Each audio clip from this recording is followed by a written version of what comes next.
李大人让我来救你，你快走吧。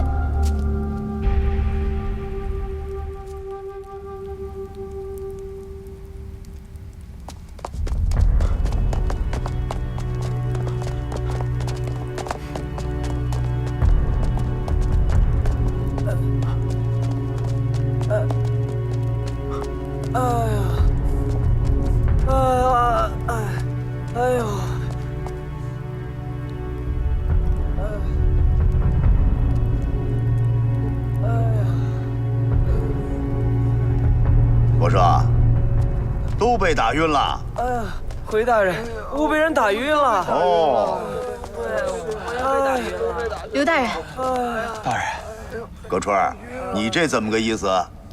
大人，白龙不知道怎么打开了镣铐，把兄弟们都打晕了，所以我你也被打晕了。对，哦，然后呢？然后他就跑了。你不是被打晕了吗？你怎么知道他跑了呀？啊，我这是刚刚醒过来，发现他不在，那肯定就跑了呗。嗯，有道理。跑哪儿去了？这个卑职就不知道了。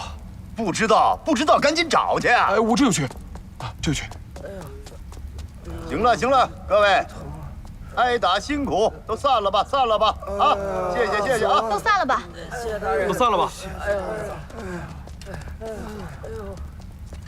大人，你怎么把葛春给放走了？现在只有他知道秦朗在哪儿。哎，今天晚上巡夜谁安排的？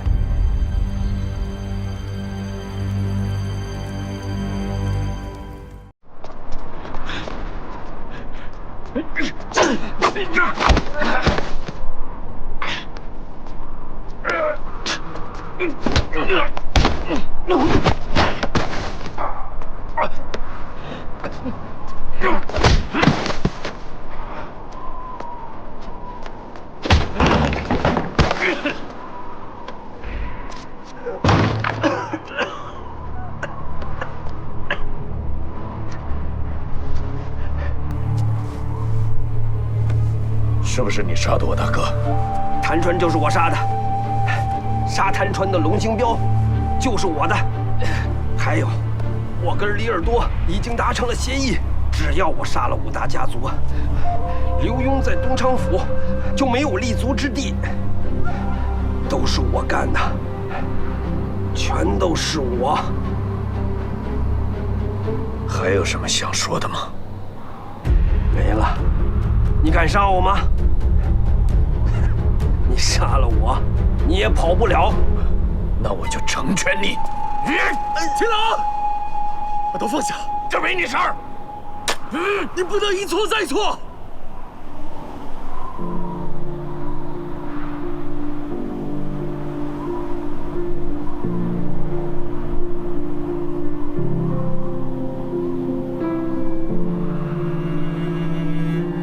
你一定要找到当年杀死谭川的凶手，替他报仇，这样你心里就舒服了。冤冤相报何时了？秦大哥，你能做的所有的事情都已经做了。你答应我，从现在开始，放下你心中的仇恨，不要再想着去报仇了，行吗？我想让你成为一个好的捕快，而不要因为仇恨遮盖了你心中那份正义。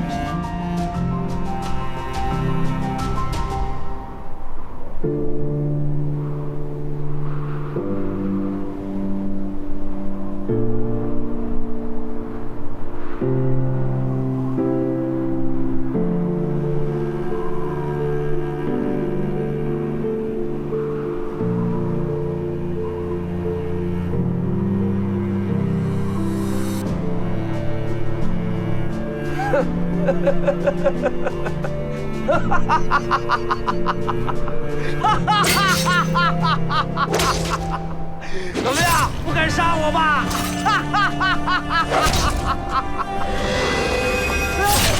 大哥！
秦捕头，你这是干什么呀？卑职罪不可赦，还请大人责罚。行了，你们都退下吧。是。来，起来，坐。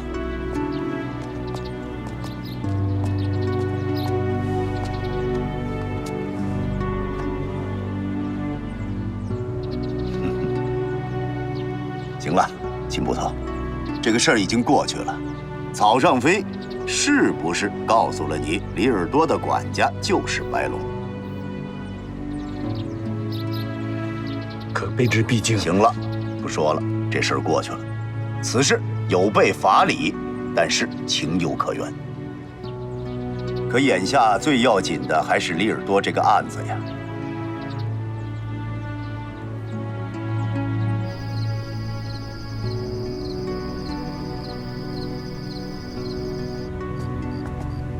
老爷，你可真厉害，仅凭着捕快的巡夜路线就可以找到秦朗，你怎么想到的？嗨，夫人啊，其实也没什么。您想啊，捕快们巡夜这路线谁安排的？葛春安排的。这么说吧，就这白龙，你逃吧，你逃到哪儿就这条道，你走到头，秦朗在头上堵着你呢。你把这堵头找着，你不就找着秦朗了吗？这没什么难的。这还不难啊，我就想不到。那当然了，夫人要能想到，能露出我来吗？那倒是。不过老爷，你就不怕这秦朗直接把白龙给杀了？你不是说白龙是林清州李耳朵案的关键证人，这么重要的人，万一死了？是啊，关键证人是不假呀，关键是他得开口才有用啊。想让他开口，就得让秦朗帮忙。想让秦朗帮忙，就得让他把心里这疙瘩得解开，他得心甘情愿干这事儿才行呢，要不然白搭呀。夫人，这么跟您说吧，我这就是赌一下，我让秦朗自个儿想去，你自个儿想该怎么办。如果说没想明白，一刀把白龙杀了，那就说明他这辈子这疙瘩解不开了。如果说反之，想明白了，那他就往前走了一步。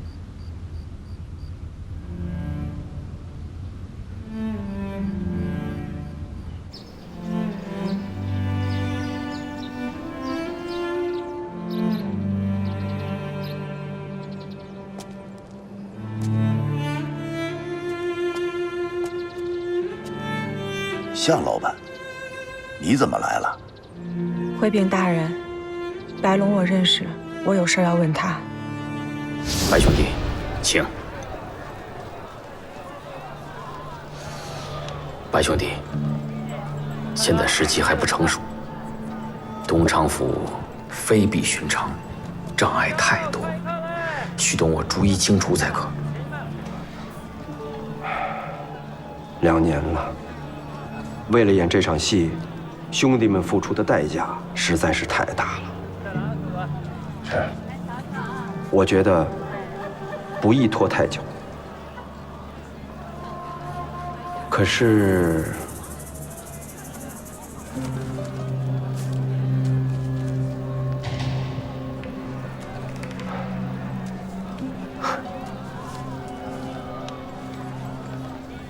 白兄弟。像咱们在刀刃上行走的人，要学会随机应变呢，你说是不是？那就全听谭大哥吩咐了。那就有劳白兄弟。好，告辞。告辞。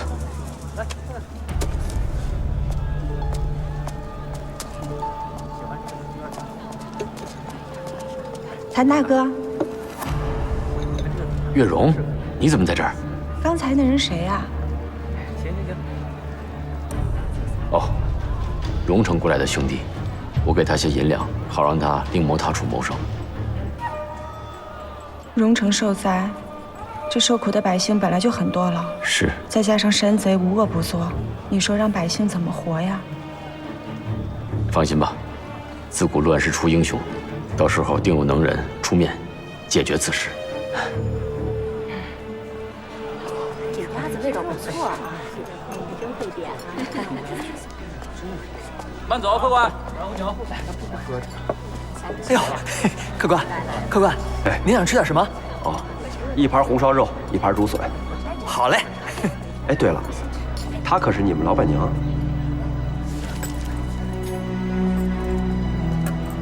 没错，正是我们老板娘啊。她叫向月荣。是啊，您有事儿？哦，没事儿，你先去上菜吧。哎，得嘞，哎，您稍等啊。好。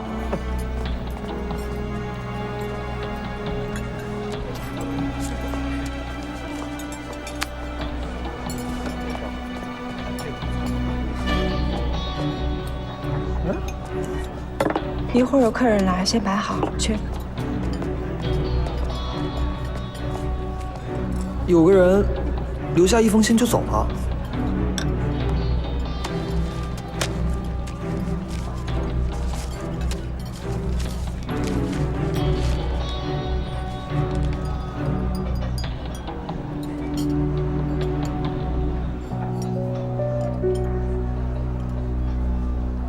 往哪儿走了？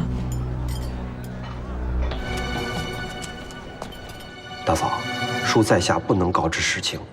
总之，你听大哥的便是。谭传人现在在哪儿？你们到底要干什么事儿啊？谭大哥在追查一个秘密的杀手组织，他身份特殊，不能与外界接触。那我什么时候能再见他一面？任务完成之后，他便会回来。在这期间，大嫂你千万不要去找他，一旦身份败露，他就会有危险，也会殃及到你。大哥想让你尽快离开东昌府，去外边避一避。这离开东昌府，我能去哪儿呢？我从小就生活在这儿啊。不行，我哪儿都不去。你回去告诉谭川，我就在家等他。白龙兄弟，嫂子求你件事儿，无论如何，你都安全的把谭川给我带回来，行吗？嫂子求求你。好，嫂子，我答应你，我一定平安的把谭川带回来。那嫂子，我先走了。好。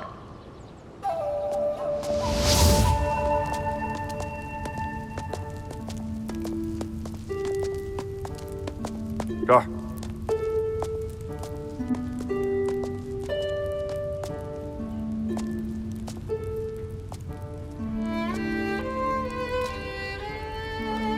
啊？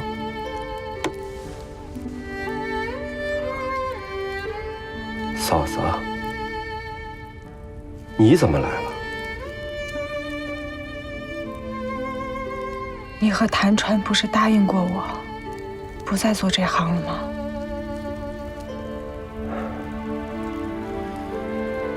怎么如今又走到这一步了？我极力的在洗白自己。本以为跟了李尔多以后会走向正途，没想到却越陷越深。对不起，嫂子，你交给我的事我没有做到，我愧对于你，更没脸见你。这不怨你，这毕竟是他自己选择的。嫂子最后求你一件事儿，嫂子，你说，你一定要答应我，行吗？好。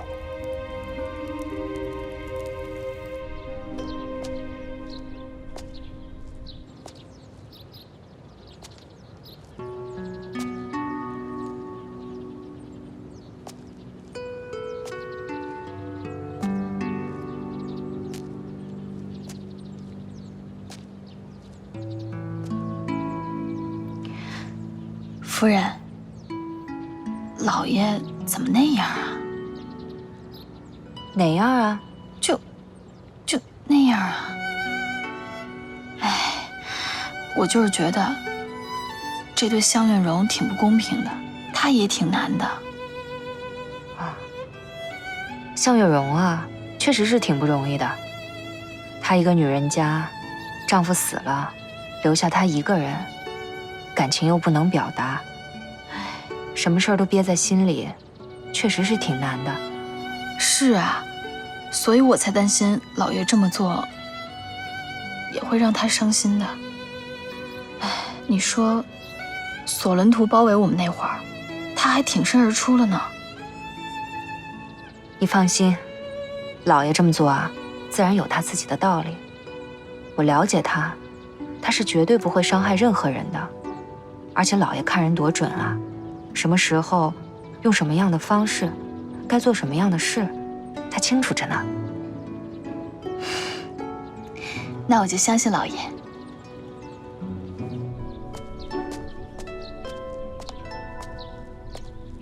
白龙愿意招供。白龙啊，既然就剩咱俩了，说说正事儿吧。大人，请问，林清州官商勾结、倒卖赈灾粮一事，已成既成事实。那么，这个安四海到底死在什么人手里？是袁长春，下令的是李尔多。账本在哪？账本在李大人手里，是我亲手给他的。袁长春要杀杨孝林，当我们知道他是第三方的时候，李大人就知道账本一定在袁长春手里。后来，我是在他家找到的。也是啊，只有他手里有了账本，他才敢安排后边一系列的事儿嘛。李大人也不知道，原来袁长春是个白眼狼啊！哦，我再问你，李尔多上边那人是谁？山东布政使臧海坤，绑架5大家族的幕后指使，也是他。留神脚底下，哎，小心！怎么样，饭菜可口吧？非常好，非常好。那就行，常来常来啊！哎，好，多赏光，多赏光，留步。哎，秦捕头今天这是怎么了？这也太热情了吧！哎，我估摸着是他的风疾还没好利索。夫人，你听听，这客人都觉得奇怪，这秦捕头变化太大了，平时没这么热情啊。进去看看再说。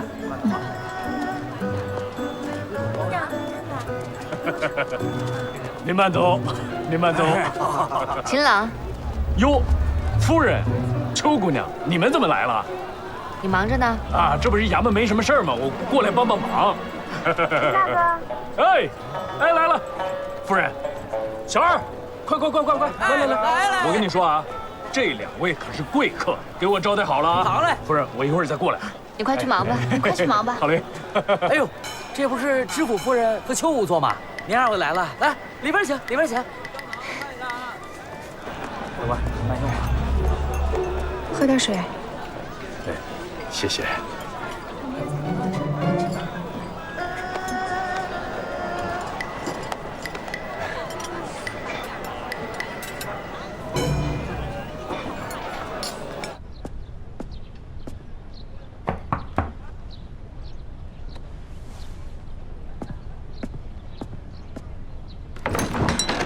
向老板，梦楠姑娘，麻烦您通报一声，就说我想请夫人喝上一杯。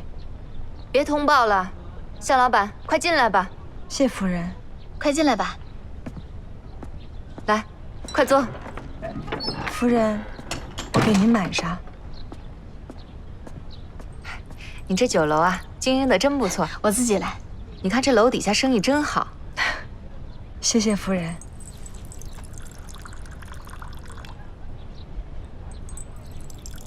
来，夫人，我敬您一杯。哎，民妇。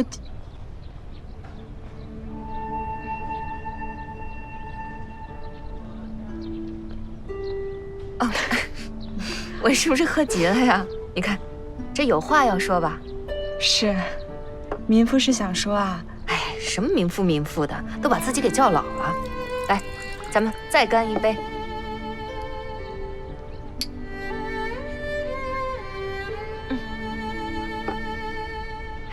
快坐，快坐，坐下说话。在我这儿没那么多礼数。谢谢夫人。以后也别叫我夫人了，我们就以姐妹相称吧。哎，干脆咱们3个一结金兰吧。这不行，夫人，这可使不得。这有什么使不得的？啊，这有什么使不得？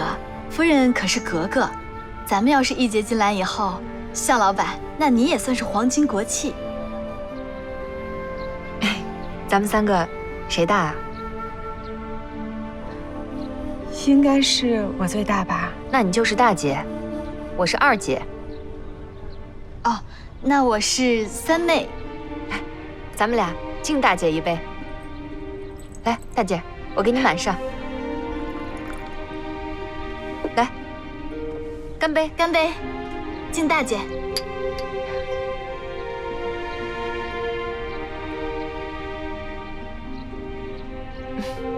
来，坐。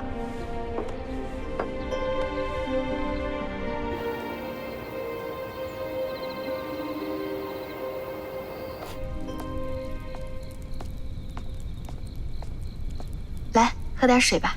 嗯。二姐，你今天怎么喝了这么多啊？你以为我想喝这么多呀？还不是为了你姐夫。我姐夫？啊，你说大人那儿？难道你没看出些什么吗？看出来什么？大姐呀。大姐？大姐怎么了？她为了老爷办案子，把他埋藏在心里最不愿提及的往事都说出来了，让大家知道了。所以，我想，我先跟他一结金兰，给他一个皇亲国戚的身份，这也算是啊，替老爷给了他一些补偿。原来是这样，二姐，你果然想得周全。不过妹妹，我跟你结拜姐妹，可不只是因为这个原因啊。你放心吧，我不会多想的。我跟你结拜姐妹，这真的是诚心实意的。以后啊，你就会明白了。哎，哦，对了，二姐，大姐还让我给你带句话。她说什么？她说她把谭川和白龙的秘密都告诉了秦朗，秦朗对谭川的死也释怀了。这么说，老爷他歪打正着了？也有可能，打从一开始他就是这么想的。哦，合着这样，我们之前一直都误会老爷了。可能还真误会了。唉，你看这事儿闹的。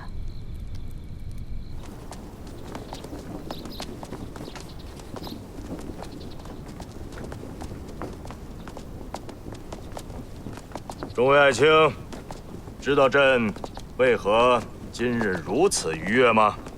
皇上一定是遇见喜事了。既然你说朕遇到了喜事，那就说来给朕听听啊。回皇上，老话说得好啊，久旱逢甘霖，他乡遇故知。洞房花烛夜，今……哎，行了，我就说你嘛，什么事儿你都说不到个点儿上。哎呀，皇上，在下以为皇上之喜喜在国家社稷。如今大清风调雨顺，国泰民安，四海称臣，万国来朝啊！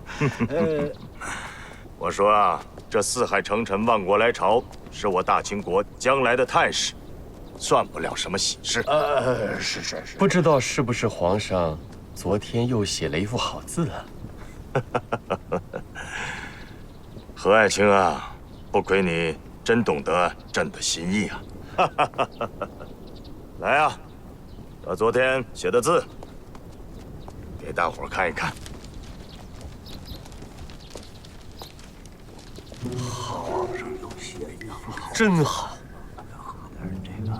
这看似简单的4个字，包含着王羲之的笔韵、颜真卿的风骨、欧阳询的笔力，还有赵孟頫的圆润，真是好字啊！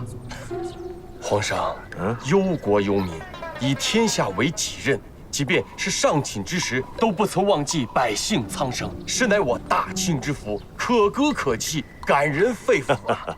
左爱卿，过了，过了。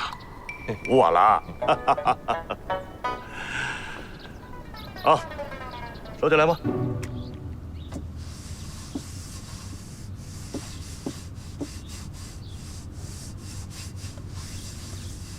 老爷，你这把全家人都安排出去了，到底怎么打算的？夫人，这次啊，我得亲自去趟济南了，要把那些贪官缉拿归案，必须严办。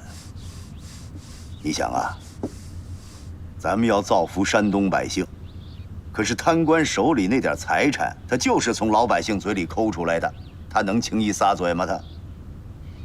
那咱们就离开这儿，回京城去，踏踏实实的过日子，别在这儿惹这麻烦。夫人，这话说的就不对了。你想想，从赈灾粮跟赈灾款里发洋财啊，这种人良心坏透了，绝对不能坐视不管，必须一查到底。大清国交给他们，早晚完蛋。老爷，你想过咱们身边这些孩子们吗？他们尊敬你，相信你，现在冒着生命危险去办事儿，这万一有什么意外，咱们心里怎么过得去啊？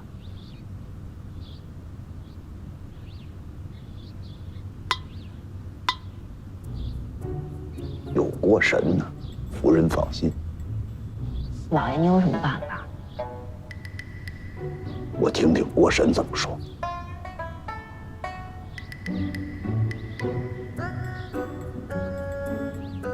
国神说，自有妙计。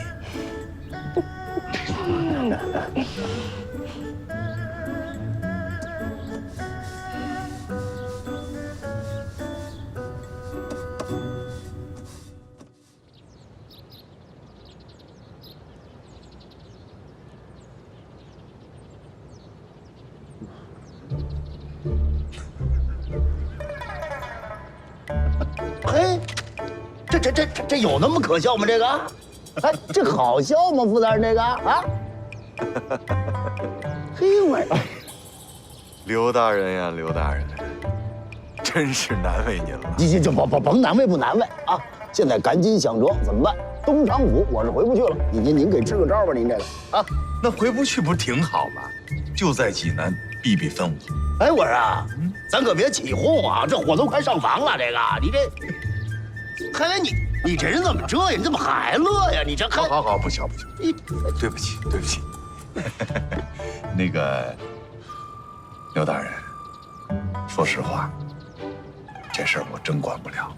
哎，俗话说得好啊，清官难断家务事儿，更何况那可是个格格，我更不敢管了。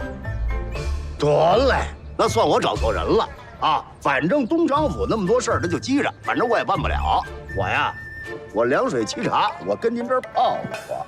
哎，不是，别介呀！您这不是难为我吗？我没难为你啊！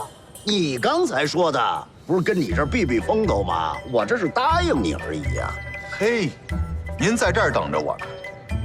不等着不行啊，傅大人，这是轻的，我家夫人手里。不等着不行啊。傅大人呀，这是轻的，我家夫人手里那还有火枪呢。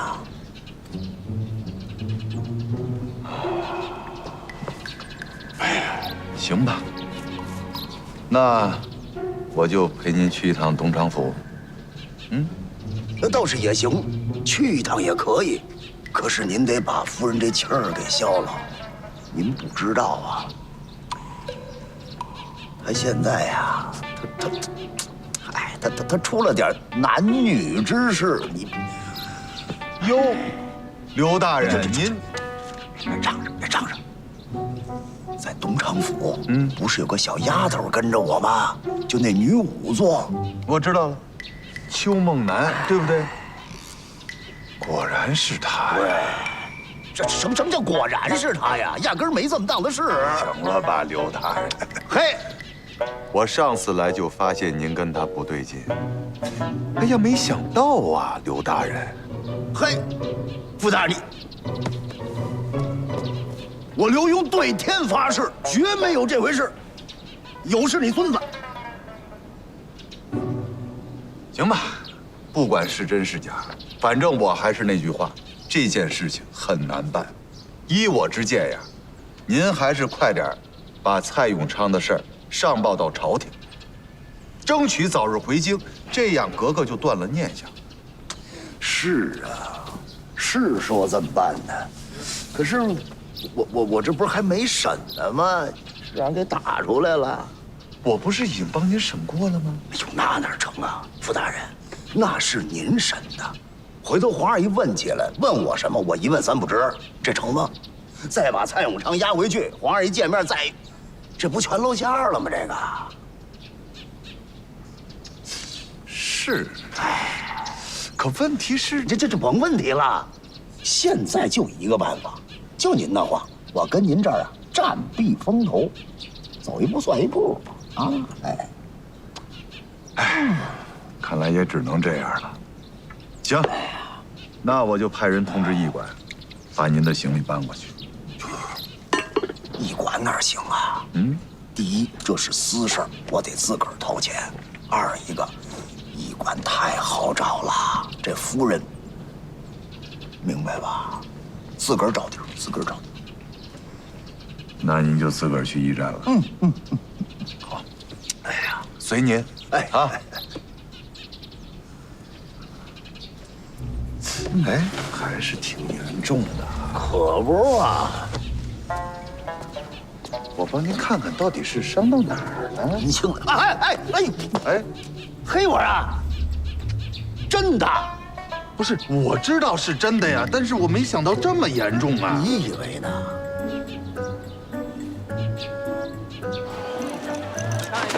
儿啊，秦捕头跟孟楠住在什么地方？他俩住在一家客栈。我知道是一家客栈，叫什么名？一家客栈。你这个孩子，我还不知道他叫一家客栈，他叫什么名儿？一家客栈嘛，他没有名吗？老爷，你看。就叫一家客栈啊，那就走吧。老爷，你怎么不相信我呢？二位爷，里边请。是我表达不清楚，还是我说的不对呀？你们俩打探到什么消息没有？大人，自从那个张海坤回来，一连3天都没有出门，谁都没见，谁也没见。啊，那还好，那还好。大人，那咱们现在怎么办啊？这样啊，咱们按兵不动，继续侦查。甭管是臧海坤还是傅国泰，你看着，肯定有人要有动作。明白。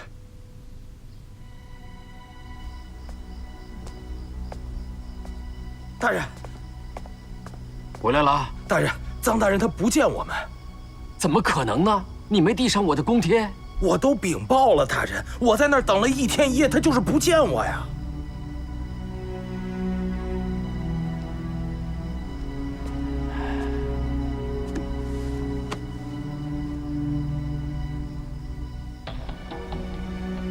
他只是要逼我跟他鱼死网破呀！哼，他是认定了我没这个胆子。刘墉呢？刘墉那边什么情况？刘墉带着他的人去了济南，整天窝在客栈里，足不出户，没有任何动静。这怎么可能呢？不可能啊！那东昌府呢？东昌府那边什么情况？东昌府现由达哈苏担任知府，刘墉的人都不在那儿。至于刘墉的夫人、格格和他的侍卫，也离开了东昌府，不知去向，可能也去了济南。那难道他真的去济南府避难了？啊，一路劳顿，回去歇着吧。谢大人。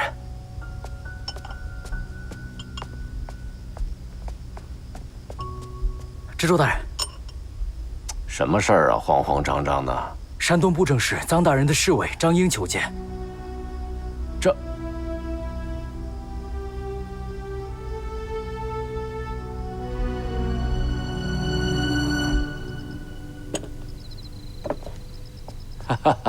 哎呀，张大人，张大人，下去吧。是老爷。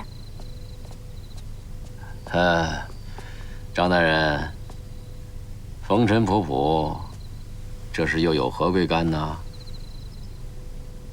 李大人，臧大人让我转告你，要想保命的话，趁早把账本交出来，否则一切后果自负。 您说的是什么账本啊？刘墉来到济南，通过巡抚大人的中间周旋，已经和臧大人和解。啊，张大人，您这越说我越糊涂了。你究竟想说什么呀？我现在随时都可以杀了你。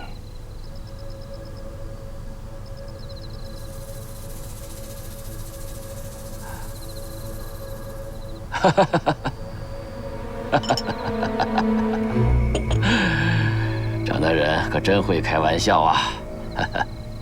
那好啊，也请张大人转告臧大人，就说这林清州府衙不止我李耳朵一人，就是朝廷，也不止刘墉自己。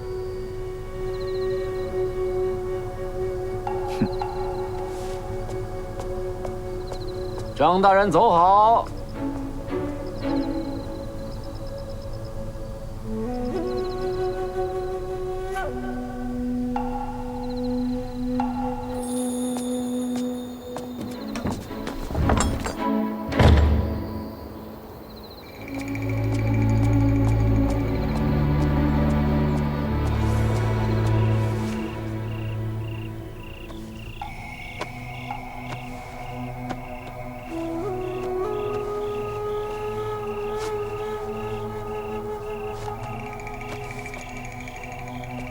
薛壮士，这可是本官的身家性命啊！你可千万不能出现任何差错。请大人放心，叫人去了。薛壮士，拜托了。大人，我走了。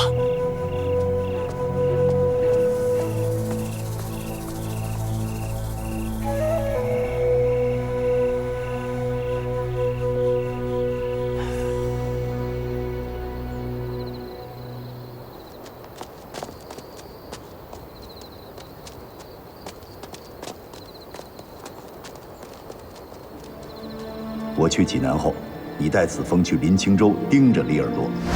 夫人谨记，李耳朵这个人生性狡猾，所以说你遇到的第一波人一定是他的诱饵，不必理他。首先确定好目标，当你发现第二波人的时候，就有可能看到李耳朵本人了。现在问题的关键是账本在什么地方。 老爷真是神机妙算。哎，给我看看。看什么看？人都走了。那成。对不起，哥哥。以后对不起的话少说。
你说，刚才那些人中会不会有雷尔多啊？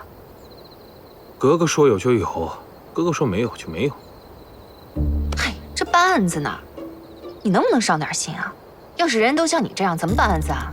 不是，我不上心。拿着，你盯着。那好吧。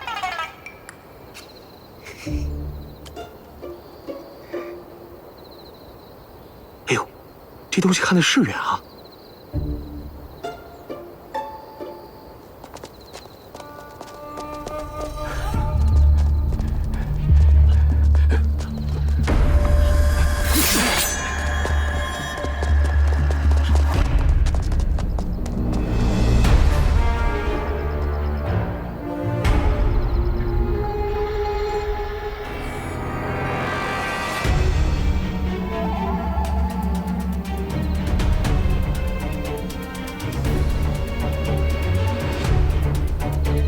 上！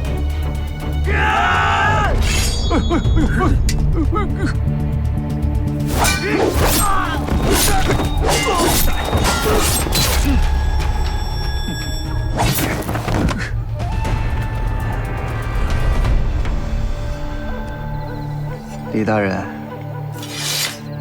东西呢？张英，我可是朝廷命官，你敢杀我？我当然不敢杀你，可是，你要是悬梁自尽，那算不算畏罪自杀呢？你可真够狠的你！可我告诉你，我也是给臧海坤干了多年的活了。我今天落得这下场，将来你也是。要怪呀，你就去怪刘墉，这都是他逼的。你不是说他？我不那么说的话，你能带东西出逃吗？啊？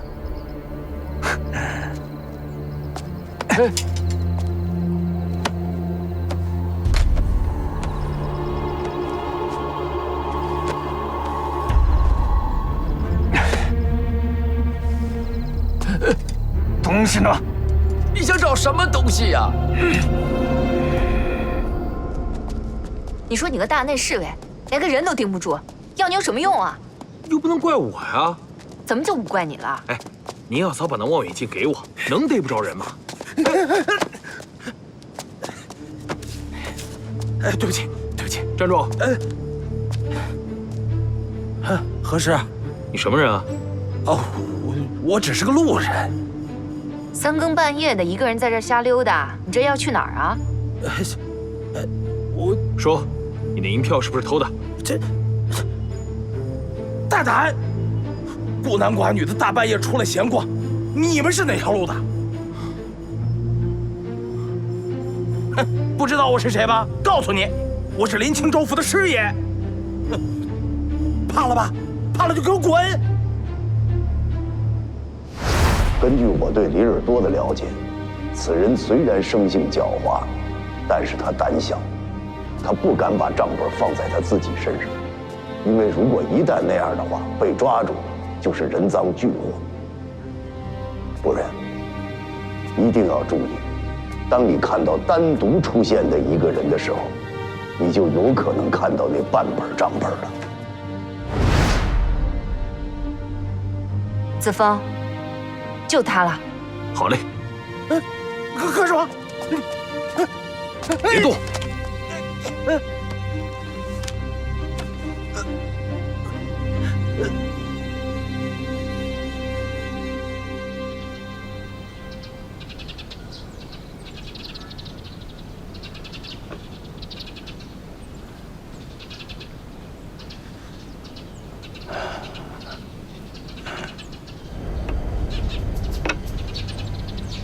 傅大人啊，听说刘墉来了济南。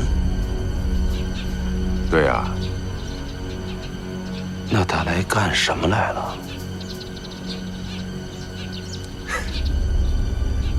说了你别笑，被格格给打出来了。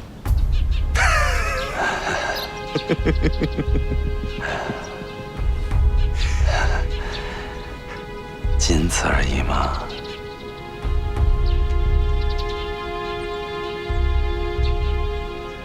不然呢？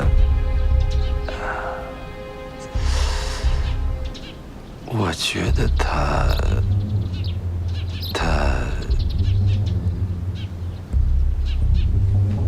下棋呀？啊，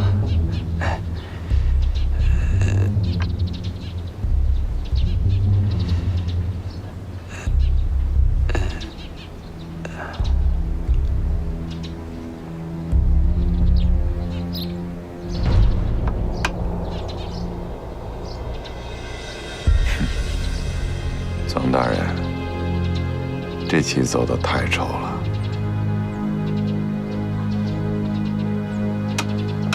将。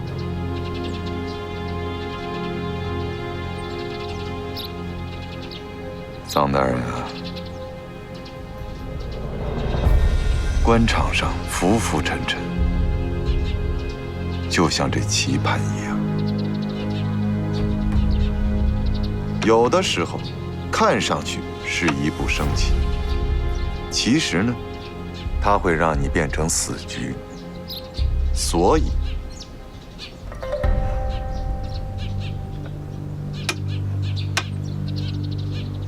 丢车保帅才是最重要的。臧大人，当初你来山东任职的时候，是我在皇上面前理解你的。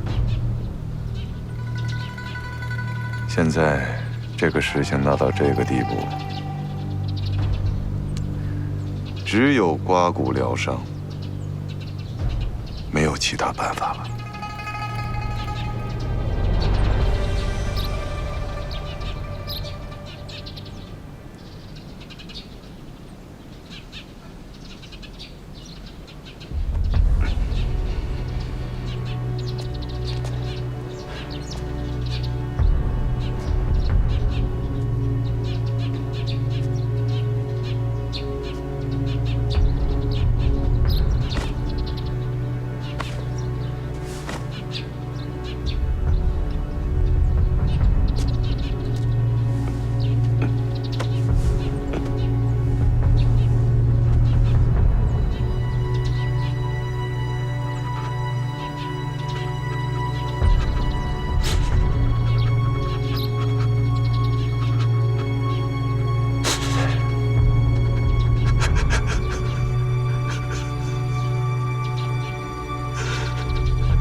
大人，有动静了。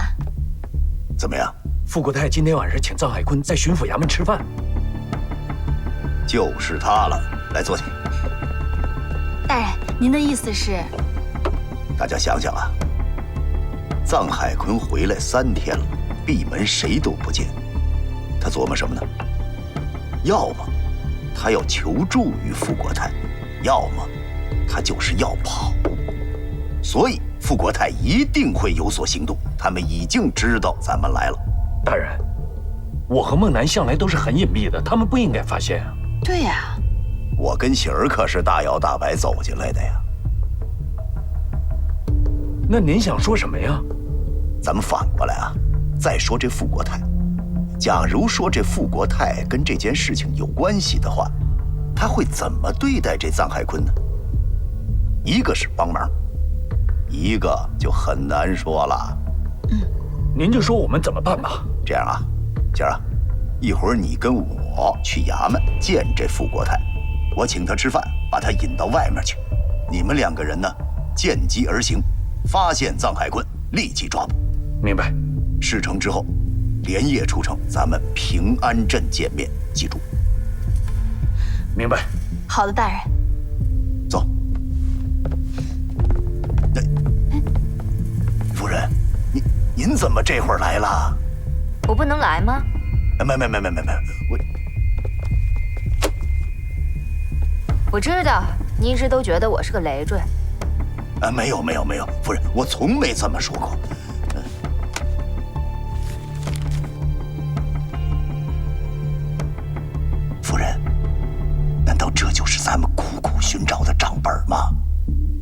这次怎么样？夫人，奇功一件。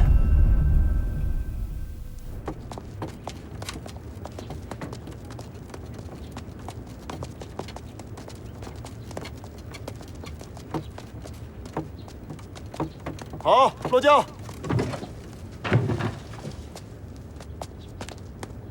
老爷。哎呦，傅大人，您可来了。刘大人，走，别这碍眼，快走，走。1、2、3，进。刘大人啊，这是什么都甭说，先跟我走。哎，这是什么地方啊？哎，傅大人，您这官怎么当的？济南府这么大一地方，您不知道？不，这地方我当然知道了，煎饼胡同吗？这可不是您说那煎饼胡同啊！来吧，您跟我来。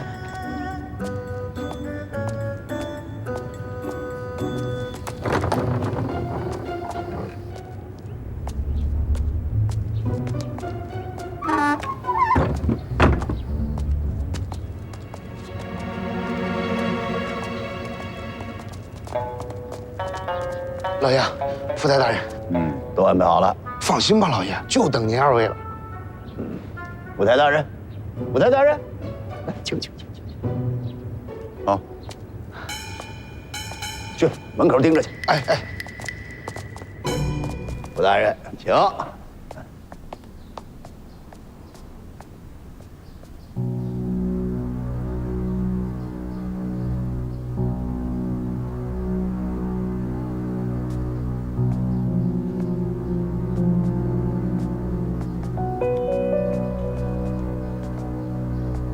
请福大人。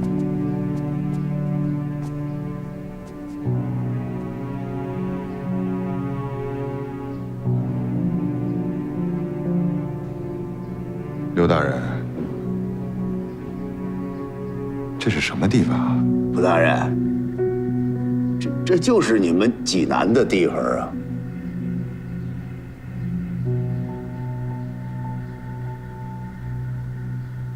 那您这是？行了，傅大人，这不就请您吃顿饭吗？来，坐，您先坐下。哎呀，来坐，傅大人。哎呀，傅大人，早就说呢，想请您喝一杯，为什么呢？感谢您收留，是吧？我说我这得表点心意呀！哎，正好找了个官儿，随便一打听出这么个地儿来。今天请您一块儿吃顿饭啊，刘大人。哎，您这个表示可够大的。您是跟谁问的呀？嘿，傅大人，有您这么问的吗？您这么问我怎么说呀？人家好心好意告诉我个地儿，我这不成得了便宜卖乖了吗？这不就吃顿饭喝点酒的事儿吗？来。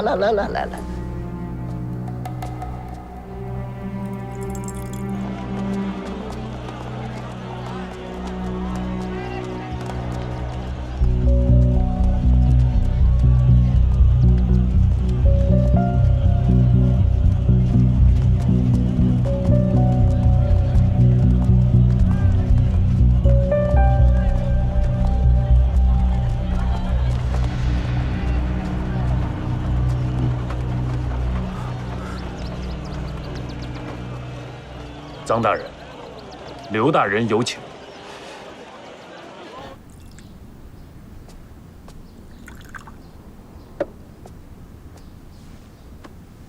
傅大人，客气话今儿咱就不说了啊，先干为敬。刘大人，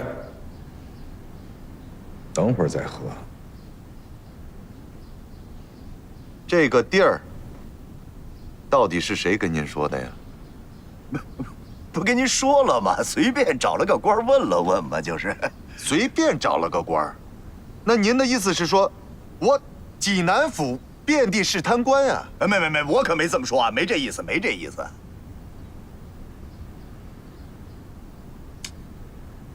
得，傅大人，您帮我这么大一忙，啊，我也当回小人，您既然问我，那我就告诉你。您说吧。不可说了啊。嗯。谁告诉我的呢？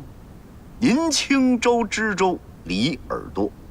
糟了，臧大人被刘墉的手下给抓走了。抓走了？是啊，我们出门的时候走的是小巷，结果一出巷口的时候，出来几个人就把人给抓走了。怎么能这么明目张胆的抢呢？谁说不是呢？哦，对了，你赶紧禀报巡抚大人，让他想办法赶紧把人给追回来呀。府台大人他不在呀。那他人去哪儿了？他就说刘墉找他有事儿，他也没说他去哪儿啊。完了完了，巡抚大人肯定是着了刘墉的圈套了。哎呀，您是不是把我当猴耍呀？何出此言呢？临清州知州李耳朵。对呀，李耳朵在哪儿？在临清州吧？啊，这儿是哪儿啊？济南府啊。难不成您为了请我吃顿饭，连夜赶到了临清州，然后再返回到这儿吗？不是，副大人，我是按您的吩咐，不一直在临清州查那官商勾结、倒卖赈灾粮的案子吗？他在那儿告诉我的。啊，哟，那您这记性可够好的。这是什么记性啊？记吃不记打，我这个。大人，没找到。大人，没找到。大人，没找到。我们也没找到。没找到，这可怎么办呀？这刘墉能把大人带哪儿去呢？是啊。哎，我倒想起个地方。走，我带你去。你们都先在这儿等着。走。说到这个案子，那倒卖赈灾粮一案可否侦破呀？破呀，是破了。只不过呢，还有幕后黑手。您怎么知道的？您话都这么说了，我再不知道，那我就真成傻子了。说吧，幕后黑手是谁呀？傅大人，幕后黑手就是这饭馆的老板呐。傅大人，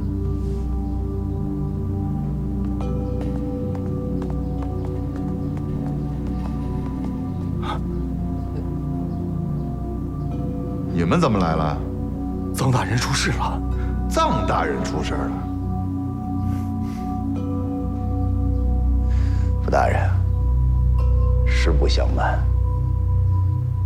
这个饭馆的老板就是臧海坤。不瞒您说，我已经差人将之拘捕了。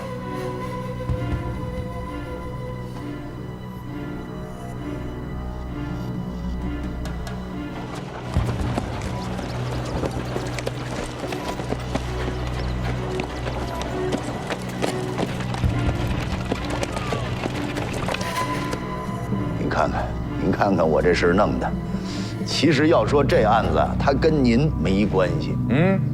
刘大人，您这话说的跟我没关系，跟我太有关系了。首先，此案发生在我山东；其次，犯案之人是我在皇上面前极力保荐之人啊，我这是难逃其咎啊。要不这么着，傅大人，我把臧海坤放了他。不行，此等害群之马，必须严惩。要不我教您审？不行，教我审，难以服众。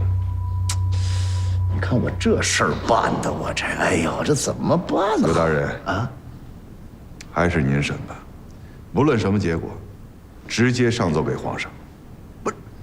那不把您给连累了吗？那怎么办呀？我用人不当，切有失察之过，谈何连累？行了，傅大人，卑职明白您的意思了啊，我去审，我心里有数，您放心。哎，刘大人，你可千万不能徇私枉法。啊，不，绝不会，绝不会。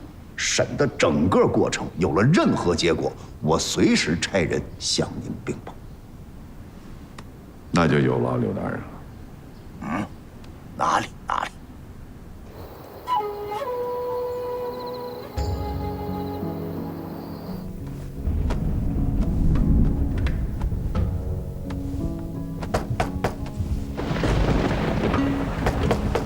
谁啊？蓉儿，是我。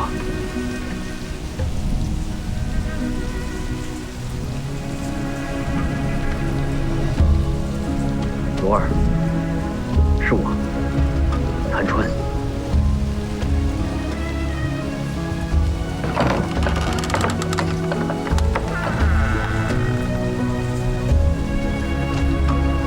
蓉儿。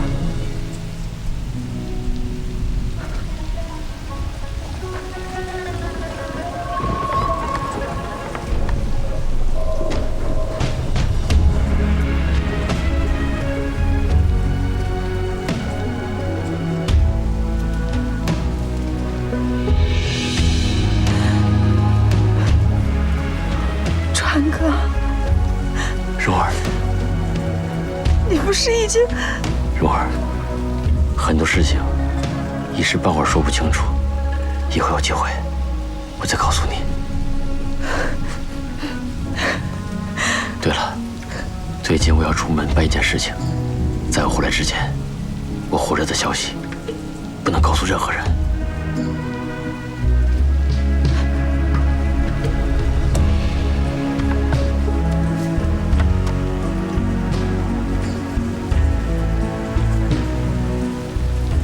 这是什么？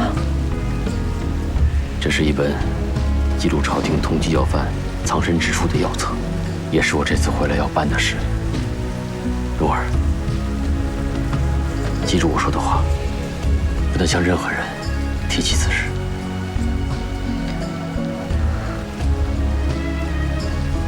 蓉儿，忘了我吧。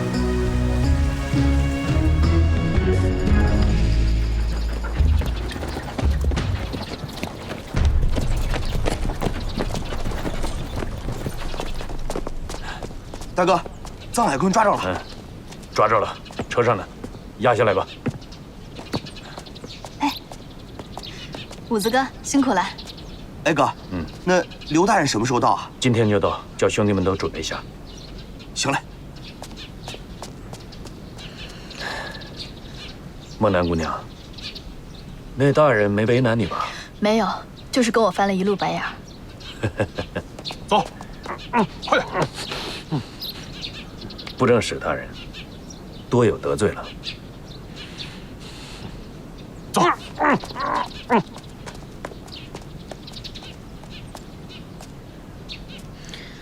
这真的是善恶终有报。想不到堂堂布政使大人也有今天。孟南姑娘，辛苦了，早点回去休息，剩下的事情交给我。有劳秦大哥了。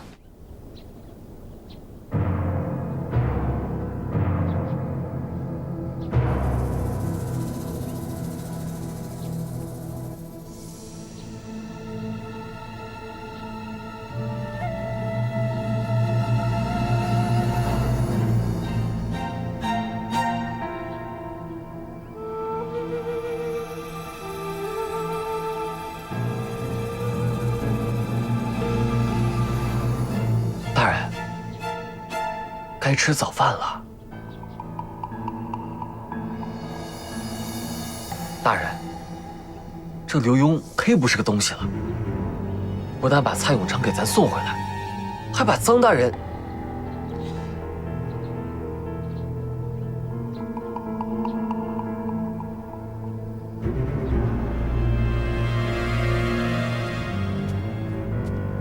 大人，您别怪卑职多嘴啊。小的觉得，应该把臧大人留下来，咱们自己审。这该说的不该说的，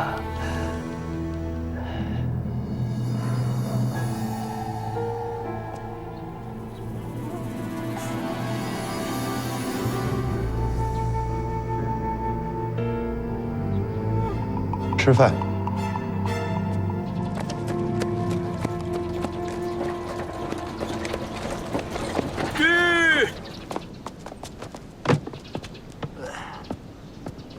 老爷，您慢点。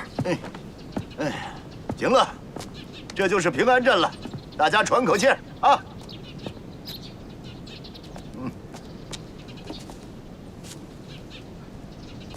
子枫，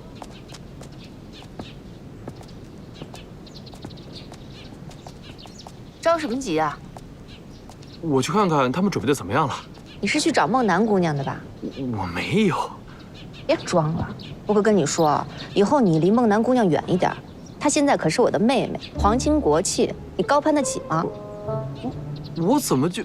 不是夫人，这皇亲国戚打哪儿说起呀？老爷，前些日子我们3个义结金兰，还有向月容。哦，这里还有他的事儿，这个。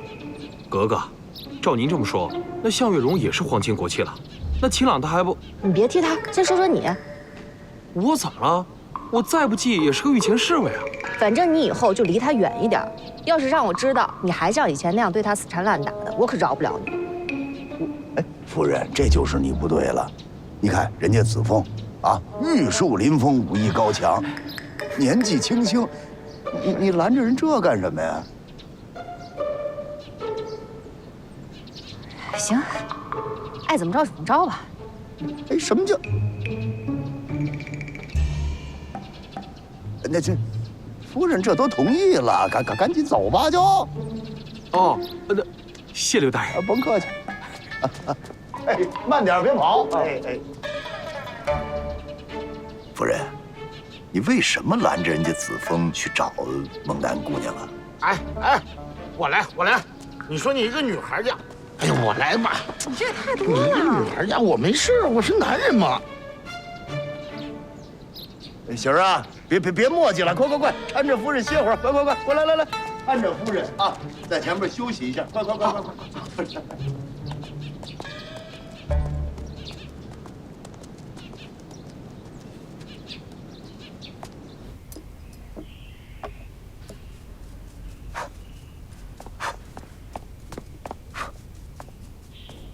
孟南姑娘，贺侍卫，你们回来啦？对。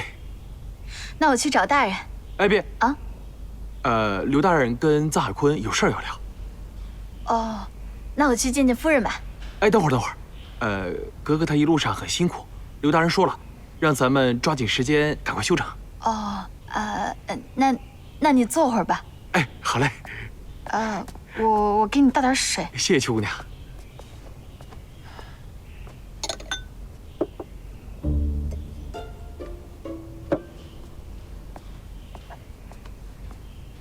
来，喝水。谢谢孟南姑娘。哎，你手受伤了？没有啊。这可能是路上太累了。哦，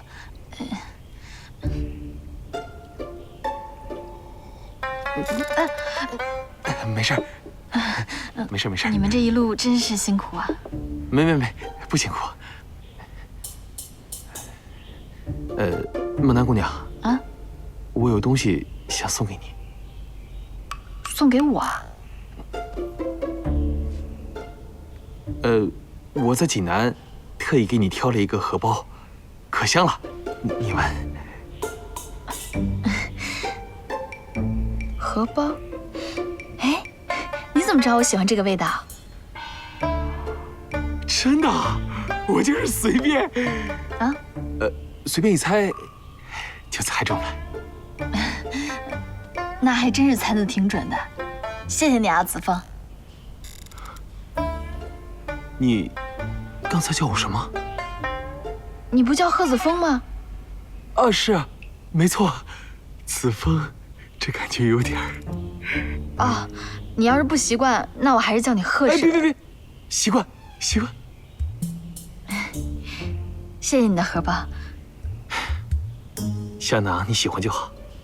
哎，你知道吗，邱姑娘，在京城啊，那香囊种类啊比这多了。等下次我回京办事的时候再给你买。那京城是不是好玩的也特别多啊？多呀。这么跟你说吧，只有你想不到，没有你见不到的。我带你去玩。真的假的？真的，这有什么好吹牛的？有机会我一定去看看。有机会我一定去看看。哎，你在京城是什么职务来着？3品带刀侍卫，6王府上的第1侍卫，皇上钦点的。这么厉害啊！这有什么厉害的？还能升迁呢。那你到时候可别把我们给忘了。现在就开始担心拴不住我。啊？什么？啊，没有，我是说不会，死都不会。那你们京城里是不是，什么都有啊？有啊，你指的是哪方面？就是会有很多很多的衙门。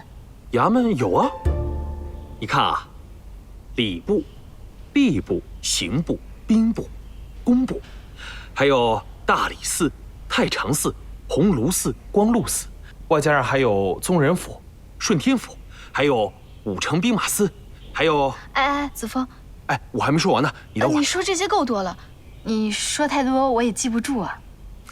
记不住不怕呀，等有机会我带着你，就咱们2个，挨个衙门转一圈，你不就都记住了吗？可是这好像不止13个衙门啊。13个？你知道13衙门？哦，我也是听说过。那个在哪儿啊？哦，废了。废了？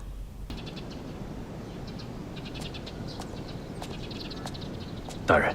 哎，秦捕头。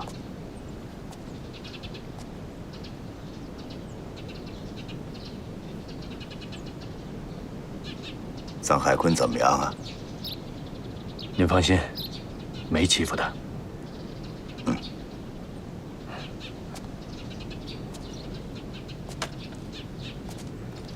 秦捕头，去吧，一夜辛苦，歇会儿去吧。您休息吧，我在这儿看着。听我的，歇着去吧。不踏实啊！怎么了？你发现什么了？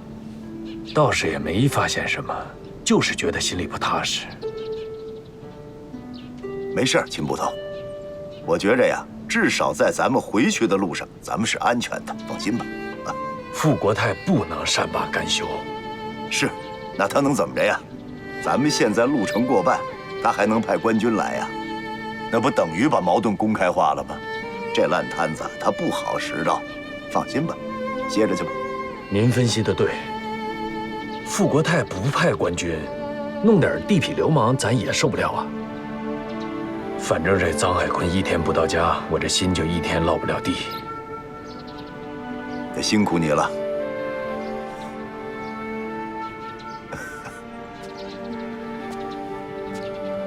你说子枫啊，现在也不过来帮帮你，他现在啊，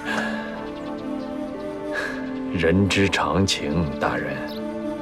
这事儿换成我，比他过。我一定把你这话告诉贺子枫，我看他这脸往哪儿搁。大人啊，保护您啊是我们的责任，只要您安全，我们值。谁多干少干无所谓。您听我的，回去休息。您歇好了，我们心里都高兴。行，我去跟臧海坤聊聊。辛苦啊。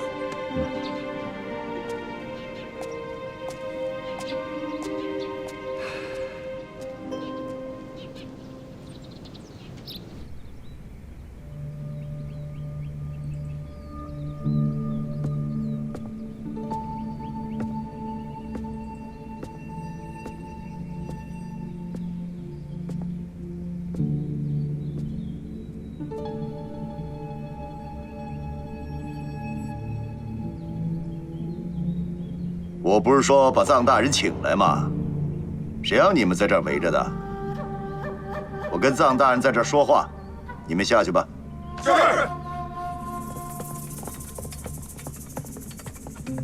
臧大人，得罪。刘大人，你虽然是被贬下来的东昌府知府，但是现在你我官位不同，您这么做未免不妥吧？是，臧大人，您说的是。临清州地方小，地下人不会办事，回去多多教训。不过今天请您来呢，确实是有几个问题想向您请教。请教还真不敢当。刘大人，有话您就直说。臧大人，我来到山东境内，查钱粮贪腐一案，想必您心里也知道。在这期间，您多多支持，刘某内心深有感触。但是现在这个事儿啊，说着说着，可就说到臧大人您身上来了。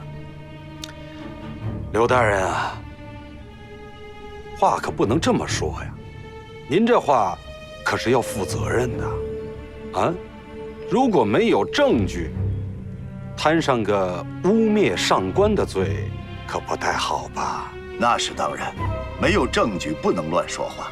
这么跟您说吧，日昌钱庄的账本现在就在我手上。账本儿？区区一个账本，又能说明什么呢？不能说明什么，但是它干系到很多人的身家性命。可是，它不一定关系到我的身家性命。刘大人，您说这些，我是真不理解呀。嗨，臧大人，你我同朝为官这么些年了，官场的事儿咱们见得太多了。表面看风风光光，个中滋味，恐怕也只有你我内心清楚啊。你就拿我来说吧，我在京城好歹也是个左都御史，我为什么大老远跑到山东来呀？皇上为什么派我来呀？还带着格格，身边还站着一个御前3品的带刀侍卫。臧大人，其实您心里都清楚。再说李耳朵，他什么处境，您心里不明白吗？他马脚越来越多。换句话说吧，臧大人，如果说真没事儿，您又何必扔下他自己跑回济南？这其中原因，不用我多说吧？刘大人啊，您现在虽然是一个小小的知府，但是毕竟这么多年来，都是皇上特别倚重的朝廷栋梁。此次来山东，我想您自己也会明白，只不过是走个过场罢了，最终还是会回去的。至于李耳朵这个人，他要是真有贪赃枉法的事，不烦刘大人费心，我自会承办的。臧大人，您总以为李耳朵是您的棋子儿，您自己又何尝不是啊？您已经被推到风口浪尖上来了，就这一桩桩一件件，您真觉着能脱得了干系吗？我这么问您吧，您回济南3天，傅国泰为什么不见你？怎么我一去了，他马上就请您吃饭？您没想过吗？刘大人，我是山东布政使，国泰大人他是巡抚，啊，我们同朝为官，一起处理事务，清清白白。3天不见，又怎么了？嗯，再说了，哼，即使不见面，那也是为了避嫌呀。好，如果真是清清白白，那是最好。这样，刘墉揣测一下，我看看是怎么回事吧。假比说，臧大人，这件事跟您有关系。傅国泰是什么人？皇亲国戚，手握重权，他想帮您一把，易如反掌。但是到了今天这个情况，您觉得他再帮您，还合适吗？大海坤在哪儿？你别动，不许过来啊！夫人，我砍掉你们脑袋！让开！你有危险，小心！大人，大人，外面有刺客！你没事吧？哥哥别怕，是我。你去哪儿了呀？我来迟了，你们都没事吧？我们都没事。他什么人啊？不知道啊。没事了，没事了。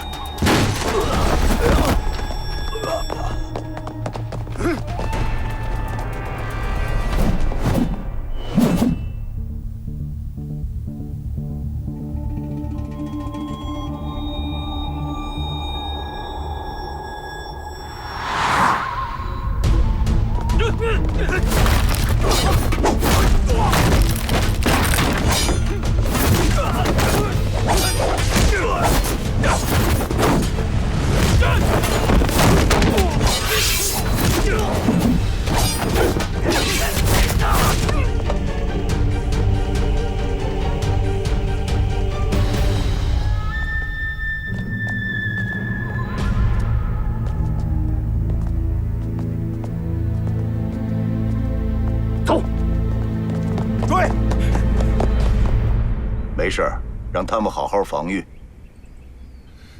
是。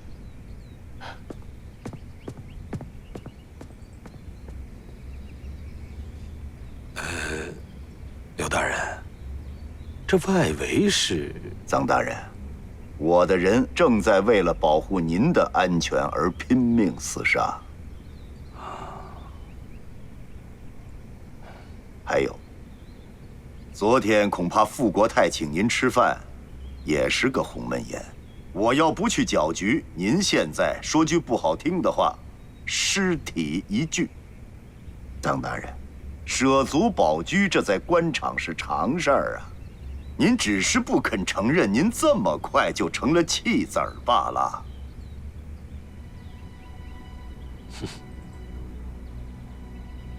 刘大人，此言差矣啊！人在官位，身不由己啊！您说我是棋子，那谁又不是呢？您和何大人不也是皇上的棋子吗？说的不错，但是棋子儿分黑分白，用不了多长时间，您就看得到，到底是白的为了黑的，还是黑的为了白的。臧大人啊，其实为官多年，您身为山东布政使，颇有建树，这满朝文武都是看得见的。臧大人，我相信，在这一案当中，您仅仅就是其中的一环。不是，刘大人，您为什么一直认为我和此事有关联呢？我只是想跟您说，如果臧大人肯帮助朝廷查清此案的话，刘墉想力保啊。谢谢了，对不起了，刘大人，我是真不知道，让您失望了。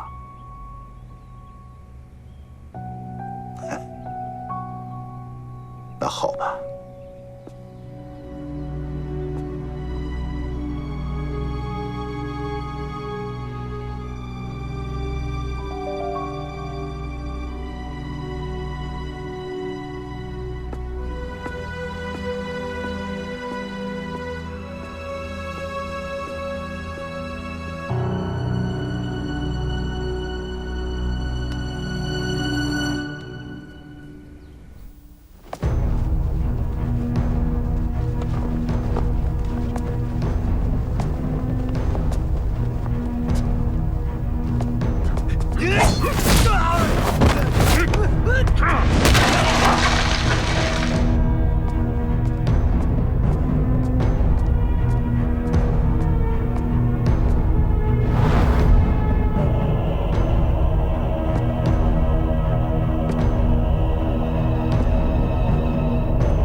金捕头，金捕头，金捕头，2个杀手已毙命。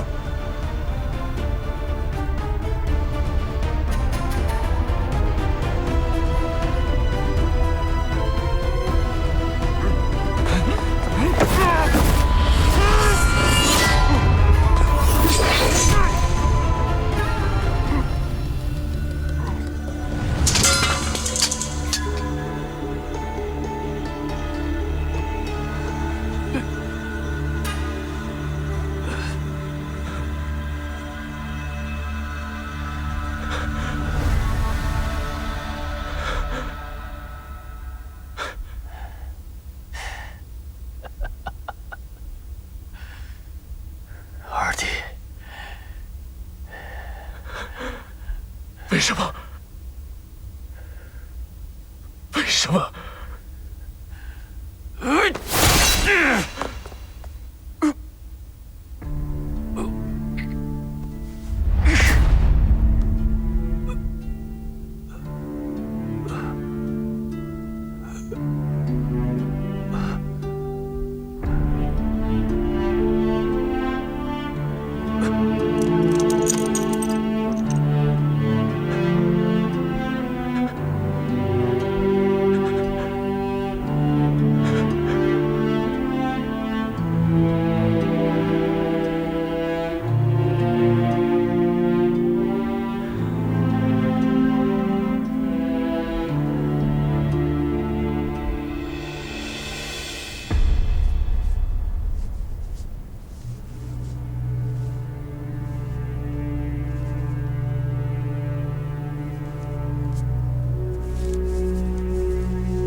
臧大人被刘墉带回东昌府了。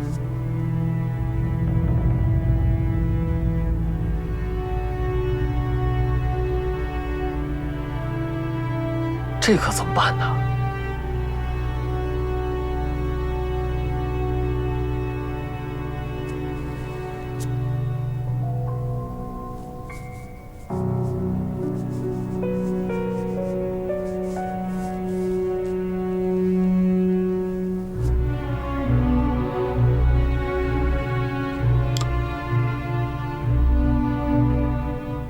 备马，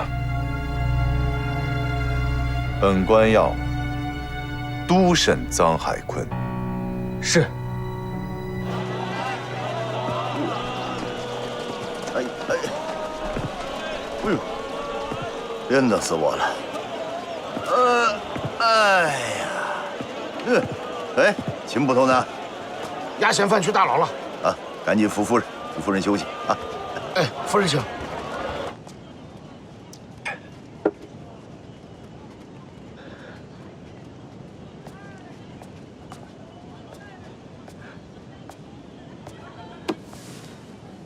大人，啊，坐。我喝了不少啊，啊。您来点儿。我不来了。秦捕头啊，我听子枫说，那天在平安客栈，你杀了那个刺客之后，情绪就不大好。那人是谁呀？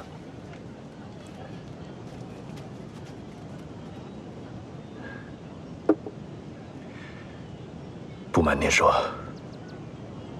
被我杀死的正是我大哥谭川。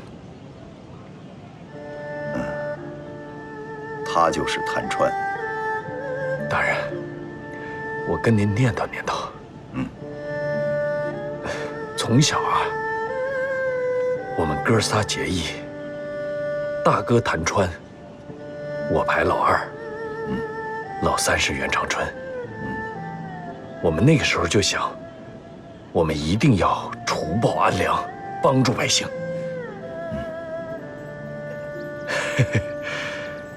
大人，您说，怎么就变成这样了呢？秦捕头啊，我知道你心里不痛快。人活这一辈子呀，谁都会遇到好多事儿，都有难言之隐。大人，您不用安慰我。我之所以跟着您干，一方面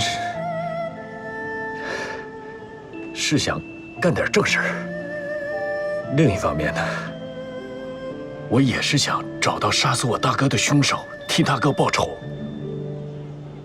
但是没想到，是我亲手杀死了我大哥。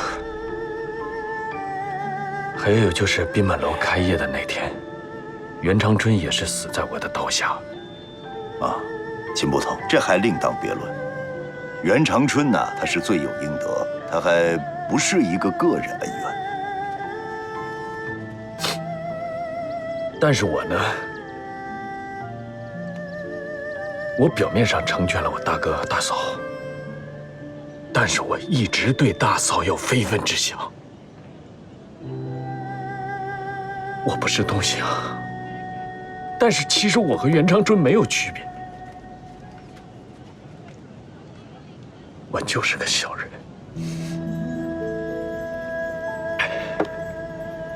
怎么说呢，秦捕头？你这心思我明白了。人呐，他就是这样，好几条道摆这儿，你只能选其中一条。我也是啊。你说我在督察院啊，在我手底下，这是办了多少官员了？好多当时呢都是朋友，跟我一样意气风发，想干一番大事儿，是我亲手把他们送进的牢房，这不是一回事吗？您心里不难受吗？难受啊！人非草木嘛，怎么能不难受？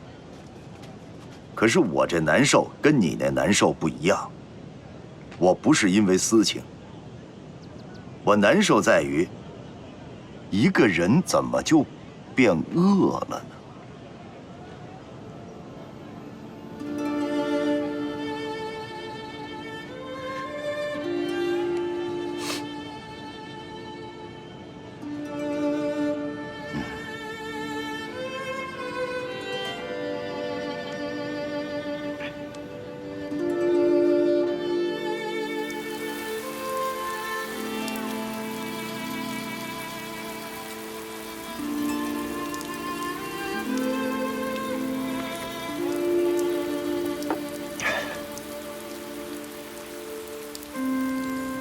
没想到，大哥是死在我的手上。你不用太自责，你大哥的死我不会怪你的。大哥就这么走了，我都来不及问他这么多年都在做什么，为什么要隐瞒我？他之前来找过我，告诉我，他们当年在菩萨洞遭到了伏击，他并没有死，只是重伤被俘。醒来之后才知道，伏击你们的是一个杀手组织，他们用我和你们兄弟的性命要挟他加入那个组织。这么多年了，你大哥替他们做了不少的坏事，我想这次他是故意让你杀了他的，这可能也算是他最好的归宿了吧。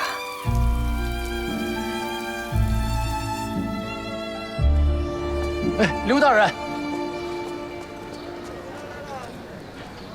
刘大人，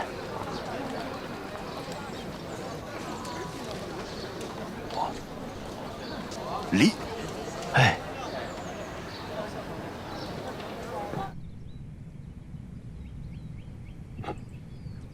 慢点，慢点，李大人，多着呢。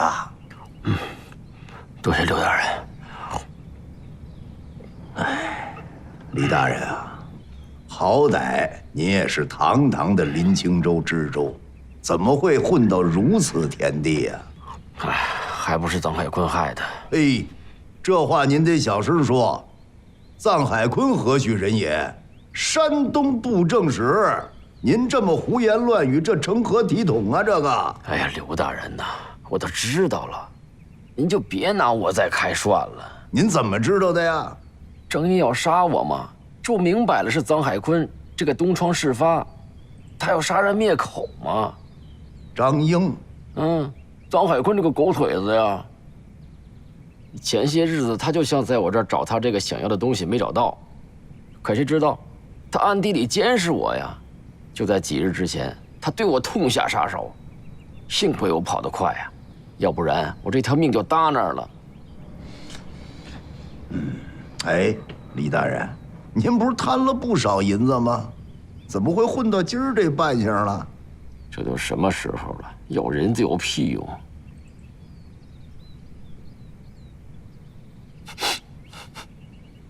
不是真后悔。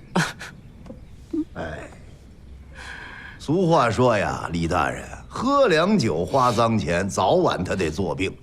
当初起这义的时候，就应该想到今天。您说说您啊，早知今日，您何必当初啊？早知如此，何必当初？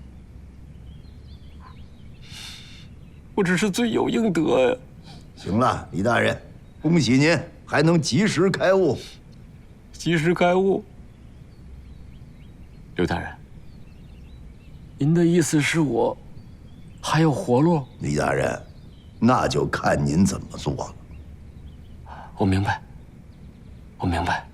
那个，哎呀，我能指证臧海坤那个账本在我家师爷身上，可我家师爷他现在……行了，那师爷就在我这儿呢，账本也在我手里。啊，那我怎么办呢？实话实说就行了。这实话实说能保住性命？他横比不实话实说强吧？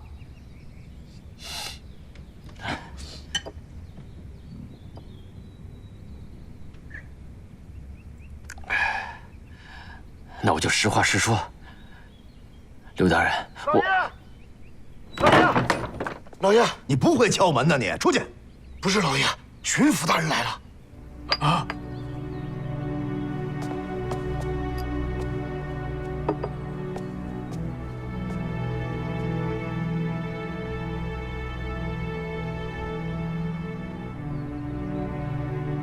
小儿啊，哎，你告诉傅国泰，你就说我呀一路风尘，正在沐浴，让他喝杯茶等我啊。明白了，把门关上。哎，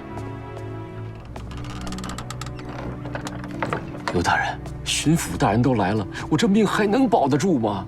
李大人，您信我不信？我信。这个时候，我是真的彻底看清谁是人是鬼了。李大人，说句心里话，您这个人本质上不错，入世之初也想报效朝廷。哎，这不是一步一步沦落到现在吗？啊，我查案至此，我在心里头，我骂过您，我恨过您，但是，我绝没有瞧不起过您，这是心里话。我现在也是为皇上分忧，身负皇命，我这颗心时刻都悬着。你要是跟我配合，咱们实话实说，把案子结了，我一定原原本本的把您的所作所为写在呈状上，呈给皇上，请皇上圣裁。行，行，刘大人，我信你。只要你能保住我这条性命，我一定把我知道这些秘密，我通通道给你。可是现在巡抚大人来势汹汹，您真能把我保护周全了吗？李大人，他傅国泰不知道你在我这儿呢，我可以秘密的把你先押在东昌府大牢，等日后结案之后，我一定把您今天将功补过的所有行为写清楚，呈给皇上。可皇上他老人家真能饶了我这条命吗？唉，说实话，李大人，事到如今呐，死罪可免，活罪难容，充军恐怕是最好的下场了。充军？那怎么着呀，李大人？跟掉脑袋比起来，这点罪还受不了啊？能。我这上辈子尽动脑筋来着，下半辈子多活动活动身子骨也挺好。行，那刘大人，我李耳朵谢您救命之恩。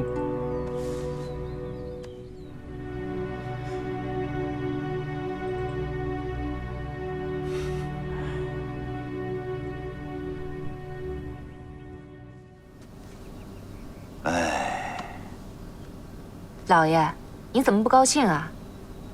我高兴得起来吗？这知府、公审、布政使，现在全东昌府的百姓可都知道了，都夸老爷您啊是个铁面无私的好官。哎，夫人有所不知啊，此案公审实非我愿，这都是傅国泰安排的。那又怎么样？反正出名的是老爷您。夫人呐，出名管什么用啊？有些案子是可以放在大庭广众之下，放在台面上讲的，有些是不能的。像这种案子，一旦公审，臧海坤一句实话都不会说。哎，现在他这个脑袋呀，只能靠他自个儿扶着了。来，行吗？哎，走。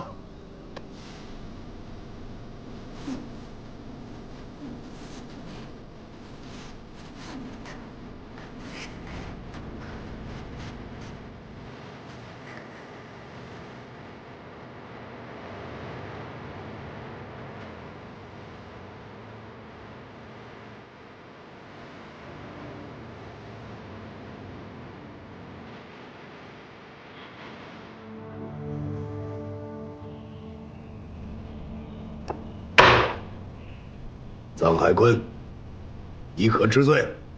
刘大人，我何罪之有？大罪有三，小罪无数。愿闻其详。你勾结临清州知州李耳朵及地方粮贩安四海，私自扣押朝廷赈灾粮食，据为己有，囤积居奇，高价贩卖，其罪一也。私自收留朝廷重要人犯，暗自勾结地方势力为己所用，有忤逆之嫌，其罪二也。私吞官银，数额巨大，罪不可赦，其罪三也。这三条，你可认罪啊？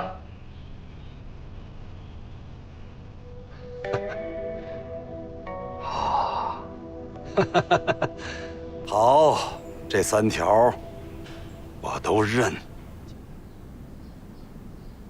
既然你已认罪，那看来就不必审下去了。来人，等一下。刘大人，如果我再提供出您不知道的案情，是不是可以从轻发落？按理应当如此，但你罪大恶极，即便从轻发落，也难逃一死。哼，死就死吧。不过，临死我也要拉个垫背的。住口！公堂之上，岂容你诬告陷害？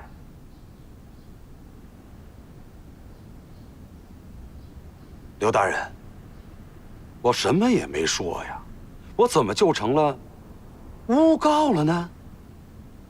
刘大人，您是不想审，还是不敢审啊？放肆！臧海坤，别以为你巧舌如簧就能躲得过刑法。本府念你为朝廷效力多年的份上，可以保你个全尸。但你若是在公堂之上信口雌黄，休怪本府不留情面。府台大人，卑职的确有新的案情供述，其案情重大，涉及我大清朝廷安危。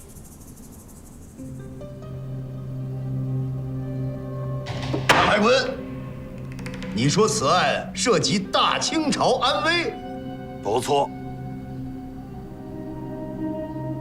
看来此案不小。府台大人，此案干系重大，卑职官卑职小，确实不敢妄断。我看还是府台大人将该犯押往京城，交三法司会审。府台大人以为如何？刘大人，好。退堂。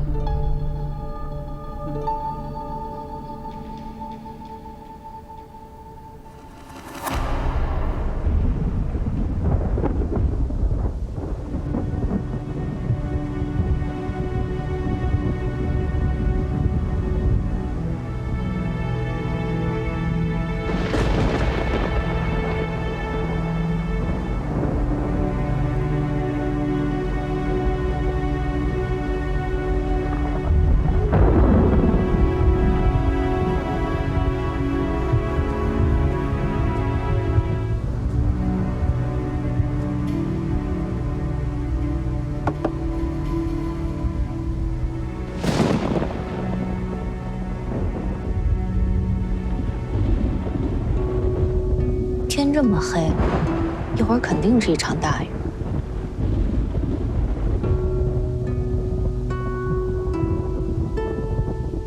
老爷，你瞎琢磨什么呢？不用瞎想了，一切都了然于心了。那你还担心什么？唉，一言难尽呐。老爷，老爷，巡抚大人要押着臧海坤等那些犯罪人一要进京，特意来辞行来了。好吧，你跟他们说一声，就说我身染重疾，不能前去送行了，让他们一路平安吧。啊？去吧。哦。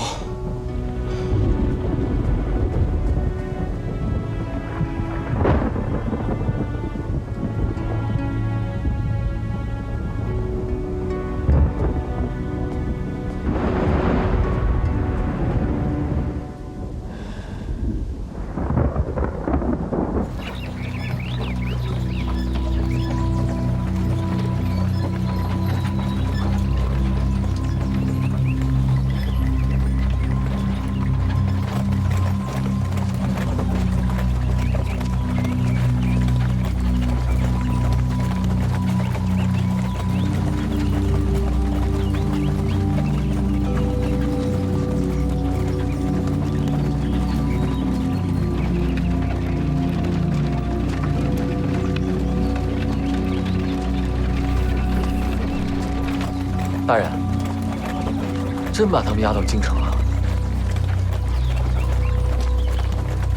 咦？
怎么回事？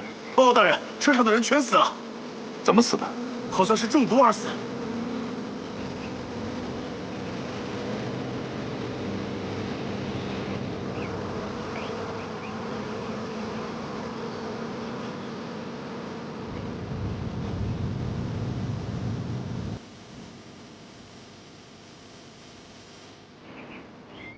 奴才谢皇上不杀之恩。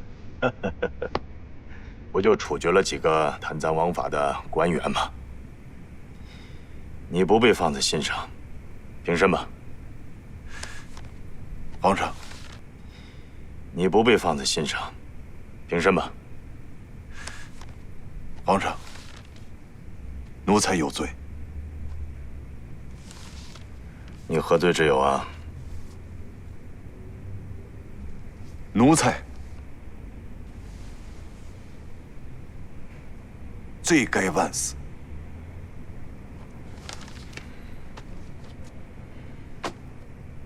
奉天承运，皇帝诏曰：东昌知府刘墉不负圣恩，查办山东布政使臧海坤贪赃枉法一案有功，现官复原职，任督察院左都御史，即刻回京。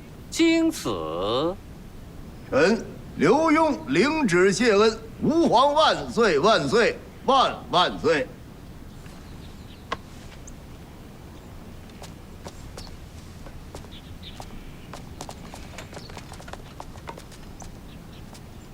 哎呀，钱公公辛苦啊！辛苦倒不怕，就怕心寒呐。哟，钱公公，您何出此言呢？哎呦，刘大人，您这是明知故问呐。没明知故问啊，这怎么着了？让您心寒？怎么着？我提醒您一下。啊，您，山东至宝。山东至，哦。您是指我送给您那件宝贝？哟，刘大人，好记性呀，想起来了啊？那都怎么了？就让您心寒？这不应该呀，这个。啊是啊，是不应该心寒呀。您那宝贝呀，热乎着呢。您瞧，您把话说明白了，是什么热乎着的寒？行了，刘大人啊，您就别装糊涂了。圣旨我已经送到了，我也该回去了。山不转水转。京城见。钱公公留步，您把话说清楚了，要不然我这心里不踏实啊！说我花这么大价钱给您买一宝贝，结果弄得您这还冷了热了的，这怎么当的事儿啊？这是刘大人，你这样有劲吗？更糊涂了，什么有劲没劲呢？老爷，都是我的错。怎么了？您上次不是让我把您的至宝拿过来之后送给钱公公吗？啊。结果我给拿错了，你给拿成什么了你？假名捐大葱。呵，你个废物点心，你怎么办的事啊？难怪人钱公公生气呀！你这秦了，把刀给我，我必须砍了这畜生！骂谁呢？这畜生啊！哎，我以为说我呢。没，哪儿岂敢！钱公公，您千万消气儿，别生气啊！去，赶紧上二堂，把那件宝贝再摆上，快点！哎，钱公公，您消气儿，二堂喝口茶，还有样东西给您看看，请。刘大人东西不少啊。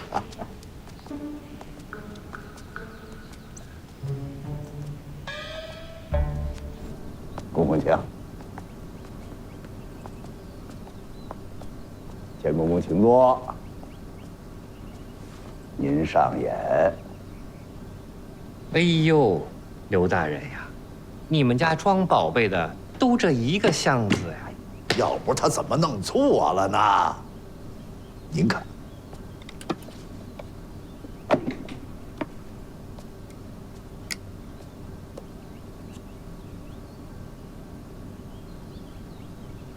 钱公公。这可是费了好大劲找来的，我要是把此珠的来历告诉您，您能跟我抢？哎呦，那您倒是说说呀。这颗珠子乃是壮阳之物，专治不孕之症，吃了它，想生姑娘生姑娘，想生小子生小子。刘大人，这话你可说过了呀？哎，钱公公，您误会了，这不是给您用的。我是让您回京拿着这个珠子去换钱的。您想啊，我匆匆忙忙来到山东当这钦差，后来被贬当这知府，我哪儿弄钱去呀？我是说，您拿着这珠子回到京城，至少上千两。刘大人，您可别骗我呀！我怎么能骗您呢？这个还是要能碰见了认出来的主。弄个万儿八千的不新鲜，万儿八千的谁信呢？和珅信呐！钱公公，您听我的，您回到京城，把这东西送到和珅府，您就说是我送给您的。他不给您1万银子，我五雷轰顶。刘大人，这可严重了。你我同朝为官，我不信你，还能信谁呀？心意我领了，那我就先回去了。哎，这钱公公。话还没说完呢。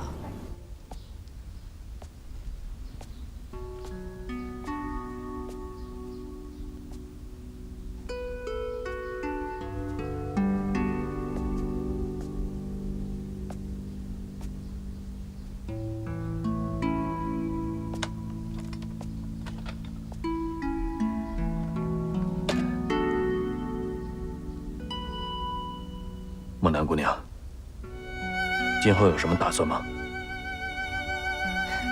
我能有什么打算啊？继续在东昌府做我的仵作呗。你呢，秦捕头？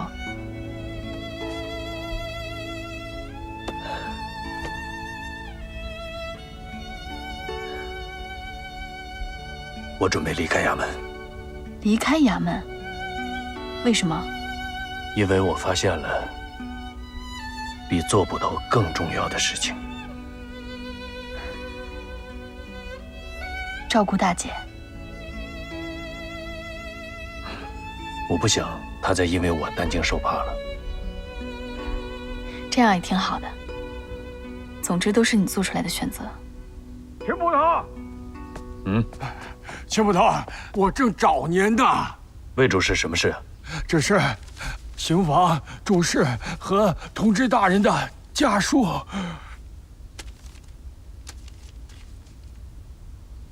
还有这5封主事的信件。这什么意思啊？这7封家书如出一辙，都是报丧的。都是报丧？就是说这6房主事和同知大人一块儿回家丁忧去了。这么巧？哎呀，还有比这更小的呢。您看看，这几封信，除了名字不一样，剩下的都一样。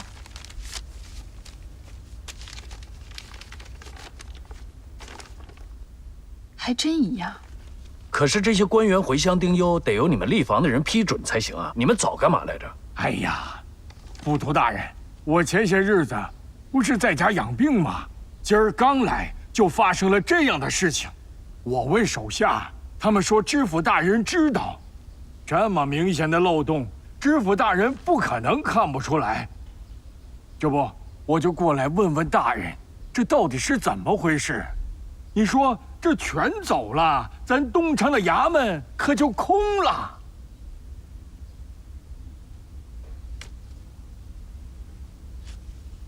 钱公公，这次这傅国泰到了京城，怎么个情形啊？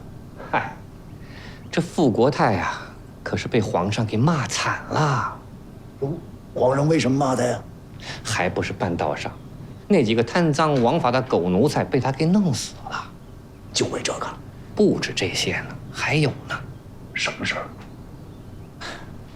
刘大人，我跟您说呀，这傅国泰呀，拉劫朝臣，因私结党啊。那皇上是怎么知道的呢？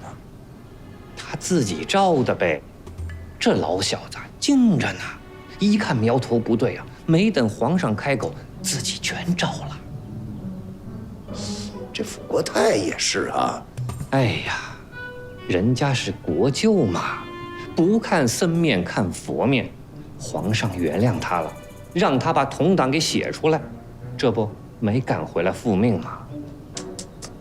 真是，皇上还是宅心仁厚啊，这也算是国之幸事啊。大人。哦，秦捕头。说吧，说吧，有什么事说。是这么回事儿。听吏房的人说，同知大人达哈苏还有7房的主事全都回家丁忧了。啊？都一块儿回去丁忧去了？那东昌府不空了吗？是空了，没人了。谁批准的这个？哎呀，你说这都什么人呢？这都是啊！这不就没人了吗？您看看，您看看，这都一个个惯成什么样了？这是啊？是啊，大人，这太过分了，没有说一起说好了回家丁忧的，这事儿您得管啊！算了算了，你这会儿追究责任找谁呀？行了，愿意丁忧丁忧去吧。蒋公公，那这样，您呢先回到京城，替我跟皇上说一声，就说这东厂府啊，现在已然是空了。我这一时半会儿还真回不去，我还得再待一段，一直等到朝廷派来新任知府，我再回京复命。这事儿闹的，那我就不等您了，咱回京见。得，哎，钱公公，您看好。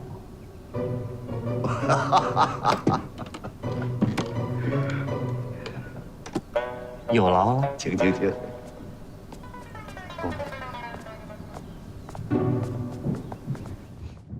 臧海坤这个案子呀，貌似是结了，其实疑点颇多。你比如说，其他的赃款赃物呢，哪儿去了？还有，谭川身上发现的那个名单，说明他们网罗了一大批江洋大盗，组成这么一个杀手组织。除了排除异己，其他目的是什么？大人，您留下来就是为了彻查这些事情。这还少啊？卑职不是这个意思，卑职是想说，你那意思是说湘甘人犯都死了，现在死无对证。是。没事儿，早铺垫好了。要不然我明知道臧海坤路上得死，我还让傅国泰押送他呀。我明知道要出事儿，我还暗示他，给他提个醒啊。哦，合着大人您做这些是为了得到傅国泰的信任？对呀，只有这样，他才能踏踏实实的回京，我才能安安生生的查这个杀手组织，不是吗？这个杀手组织和巡抚大人傅国泰有关？不是有关，简直就是直接关系。你想啊，派来的杀手为什么是谭川跟荣成二龙啊？其他杀手干什么去了？为什么只有他们俩呀？为什么呀？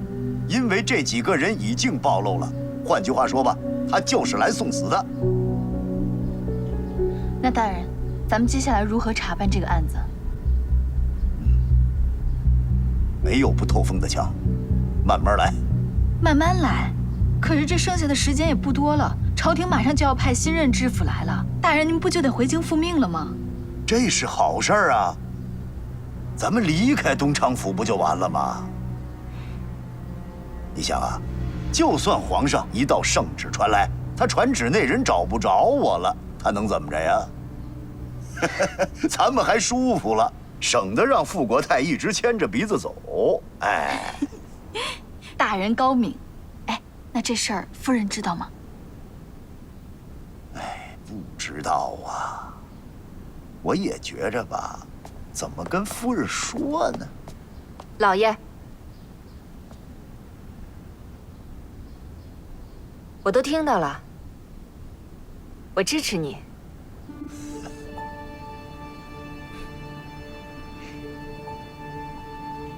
多谢夫人成全。夫人，夫人，我还正想跟你啊。哎，贺侍卫，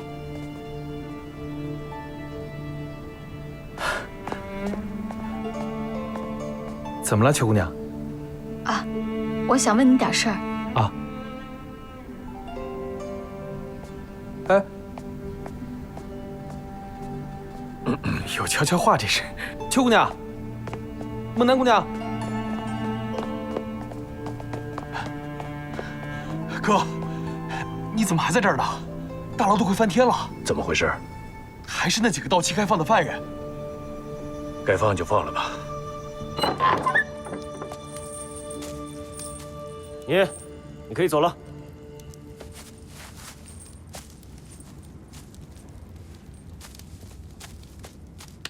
张兄弟，狗大哥，哎，我叫镇神虎。虎大哥，我姓马。大哥，兄弟啊，感谢你这些天啊，不厌其烦的跟我磨叽，啊，我答应你啊，一定改掉我粗鲁的毛病，好吧？大哥，我也感谢你这段时间不厌其烦的拳脚，我出去以后一定改掉自己多嘴的习惯，多动手，少说话。那个大哥，我就先在外面等你。哎，不用等我，啊，我从良了。哦，想要我的命的人太多。不敢出去了，你还走不走？走。后会有期。后会有期。挺好个人，崔太监。哎呀，孟南姑娘，你怎么还不相信我呀？我真的不知道那个什么13衙门，不光我不知道，我向我们京城的同行打听，他们也都不知道。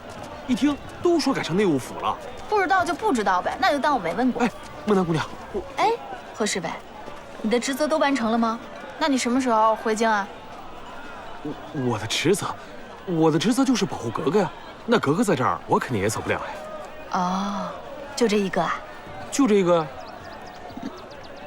哎，孟南姑娘，你是不是听说什么了？我听说什么了？就是关于我的职责。你不是刚才都自己说了吗？你的职责就是保护格格。哎，梦南姑娘，其实我的职责还有一个，就是暗中保护刘大人，顺便帮他寻找一些办案的证据。你帮大人？那怎么个找法啊？就是搜寻啊，到处搜寻。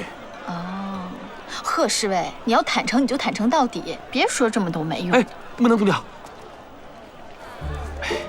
好，既然你坦诚地问我了，我也就坦诚地告诉你，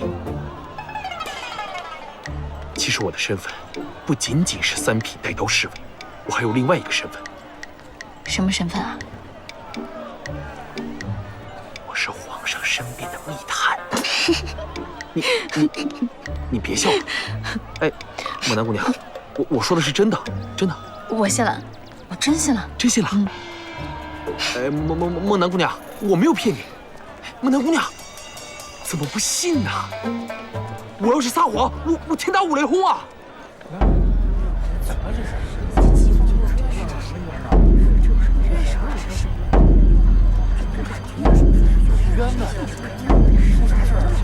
怎么了？说，有什么怨情？人头。大人，衙门口有人报案，说在郊外发现了一颗人头。我本来在那民宅院门下避雨，可是不知道从什么地方窜出来一个男的，一下子就把我撞倒了，弄得我全身都是泥。结果他起来之后也没有道歉，就匆匆走了。我气不过，就追上去找他理论。结果我们到了一个山坡的小路上，他就不见了。突然有一个人从山坡底下抓住了我的腿，我吓坏了，就跟他一起滚了下去。结果一下子就把我撞晕了。醒来之后，我就发现了这颗人头。怎么样，梦南？回禀大人，这具女尸头颅死亡时间在2天以上，而且是在死亡之后割下的头颅。知道具体死因吗？现在还不知道，需要找到尸身之后才能确定。大人，张秀才所说的那户人家我去了，和他之前提到的有些不符。哪些不符？他说他那晚追着一个男的跑出来的，但是据我的了解，那户人家只有母女2人相依为命，并无男丁。那村离这儿多远啊？大约5里路。5里？就因为撞了一下，你追了人家5里？我是说你轴好呢，还是说你将好呢？行吧，先把他压下去，咱们到村里看一眼。是。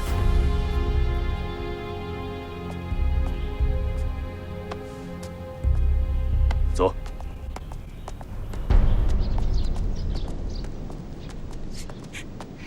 你跑什么呀你啊？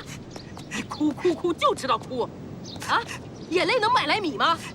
啊，我真的……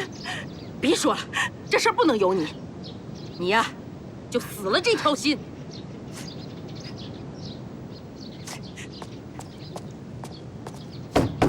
有人吗？回去。谁呀？你们是谁呀？别动那走，别动！啊！快！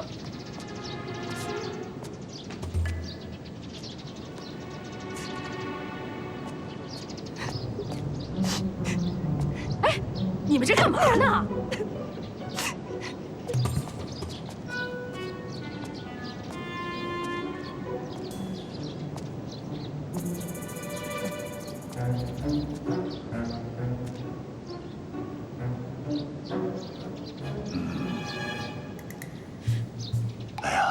敢问这位大嫂，家中可是孤儿寡母啊？哦，不对呀，应该是有个女儿相依为命吧？这……啊，没救了，没救了！走吧！哎，师傅，别走啊，把话说清楚，怎么就没救了？这位大嫂，作孽呀，作孽呀！哎，不是，你们到底是什么人呢？不瞒大嫂说，鄙人东昌府神算刘瞎子的便是。虾？啊，有时候看得见，有时候看不见。正所谓眼盲心则明，心盲眼则亮嘛。啊。那你现在是瞎呀，还是明呀？明着呢，现在明着呢，明着呢啊！大嫂，不日之内，府上定有血光之灾，要出人命啊！人命？什么人命啊？敢问大嫂，3日之内，您家里可有喜事啊？的确有，我闺女明日就要出嫁了。哦，嫁给什么人呢？邻村的张铁匠。您女儿不愿意嫁。是啊，这我也是为了她。张铁匠啊，是个忙。他和你不一样，他一直忙，而且呀，他之前还死过一个老婆，所以我女儿啊不愿意嫁过去。可是您又收了人家聘礼，不愿意退，对不对呀？哎，的确是。这张铁匠啊，他虽然忙，但是这人有钱呐。你说谁不想把女儿嫁给一个好人家呢？哎，大嫂，话不是这么说呀。女儿嫁人还是要嫁个好人家，跟钱多钱少没关系。大嫂，大嫂啊，敢问大嫂，你女儿是不是还逃走过呀？这你也算出来了？的确是逃了，我呀一眼没看住这个臭丫头。逃走的时候身上还穿着一身男装，对不对？是他爹生前的，他呀一个人出去害怕，就扮成了一个男装。那他为什么又跑回来了呢？女儿家呀胆子小，跑出去害怕，自然他就回来了呗。可不是这么简单，大嫂。你女儿之所以回来，是因为后边有东西追她。对，他昨晚上跟我说了，一个大头鬼在后面追他。对上了，全对上了。对。什么对上了？大嫂，不瞒您说呀，后边追他那大头鬼，那就是张铁匠前妻的亡魂呐。他不愿意张铁匠续弦，如果这样下去，不仅你的女儿性命难保，那个阴魂极有可能还来报复您呐。是真是假呀？那我该怎么办呢？大嫂啊，为今之法呀，还是让您的女儿找一个可心的人，好人家嫁了，方得圆满。那我都收人家彩礼了。大嫂，钱和命，您自己选。就说到这儿，就说到这儿。哎，走。大师留步啊！哎，大师！哎呀，这下该怎么办呢？老爷，你就这样把他的嫌疑给排除了？那不排除还能怎么着呀？这是不是有点太草率了？草率什么？你看那闺女那个样儿，那就不对。哦，确实是。老爷，你看着真仔细。你断案子嘛，就是心细，蛛丝马迹中发现问题，都跟你似的。平时粗枝大叶，你能看出什么呀？老爷，这个我知道。俗话说，宁拆一座庙，不毁一桩婚。但是你把人家的婚姻给毁了。什么叫把婚给毁了？人家那个闺女能愿意吗？你比如说，你把孟南姑娘，你嫁给个瞎子，是个铁匠，还是续弦，她能愿意吗？那肯定不愿意啊。还是的呀。老爷，你要是那个瞎子，要是那个铁匠，他肯定愿意。你说什么？没什么。不过你说的倒对。难道是老爷错了？老爷没错。什么没错？快走！干什么？快走！哎，走，快点！哎，这位小哥，跟您打听一下，你们着急忙慌的这是干什么去啊？去城郊树林挖尸参。尸参？没听说咱东昌府还产尸的人参啊？是尸参，就是没有脑袋的尸体。哎，你们那个……哎呀，行了，您就别耽误我了，去城里看告示去吧。啊，哦，走了，好吧。告示？什么告示？不知道啊。走。这是谁的主意啊？我的主意。怎么了？我是说，好啊，夫人，好主意。夫人用悬赏这个办法，可以让老百姓跟着一块找，同时呢，可以震慑不法之徒，坚定本府破案的决心，一举多得。好。这么有用呢？其实我也没想那么多，我就想着能早日找到尸身了，好让梦楠姑娘能查出死因来，对吧？哎呦，多谢夫人，多谢夫人。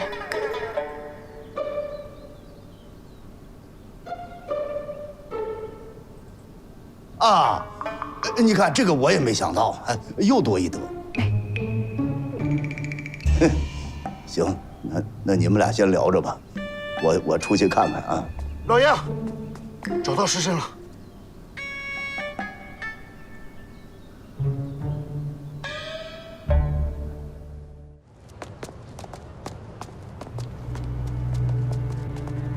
大人，这几具尸体都是百姓们找到的。真不老少啊！咱们哪儿凑那么多人头去呀？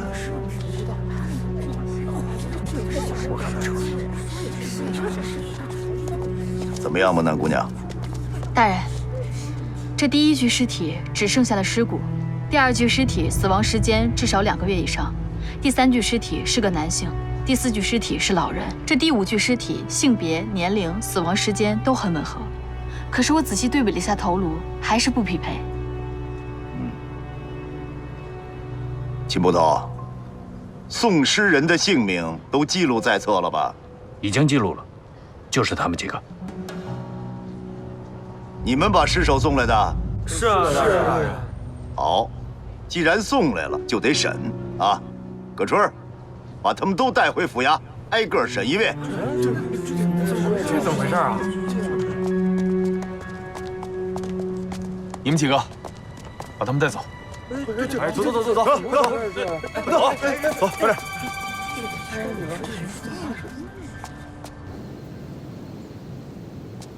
哎呀，娘哎呀，喜儿啊，可累死我了。哎呀，老爷，今天累也是值了。吃什么呀？审了一天的案子，没一个正主。怎么没有正主啊？4个挖坟掘墓的，2个以假乱真的，还有1个没钱下葬的，这不是都查出来了吗？老爷要查的是人头案。还真是，我差点把这个给忘了。哎，老爷，要不行，咱们明天继续张贴宣传告示。我就不信你就不信你是个猪头啊！去打洗脚水去。哦，哎，夫人跟梦楠姑娘走了，退堂那会儿。哎，媳儿啊，你说他们俩怎么突然好的跟一个人一样？这是怎么了？这是？老爷，这个我知道，他们一结进来了。你还是打洗脚水去吧。好嘞。哎，这个孩子呀，永远说不到点儿上啊。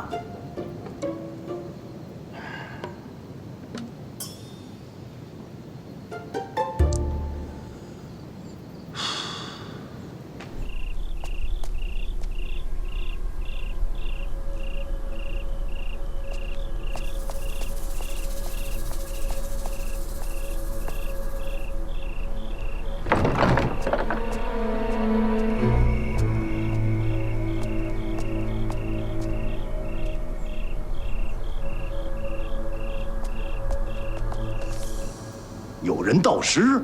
对，就是奔着那人头去的。贺侍卫已经跟上去了。贺子峰跟上去有什么用啊？成事不足败事有余的主。秦捕头也去了，我回来的时候正好碰上他。哦，那还差不多。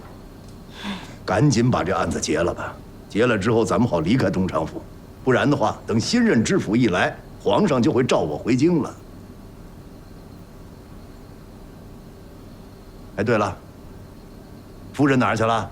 哦，在大姐那儿。哪儿？就是宾满楼的老板娘。哦，上那儿干嘛去了？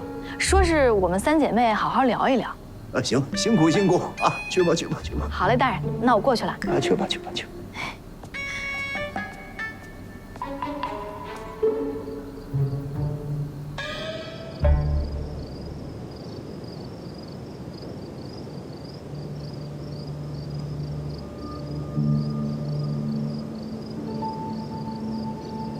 这都过了多久了？快1个时辰了。这老头怎么一点动静都没有啊？不会从后门跑了吧？不能。如果从后门跑了，不能一点动静都没有。你说，一个老头要人头干嘛呢？这么大的事儿，你问我呀？我要是知道，这案子不就破了吗？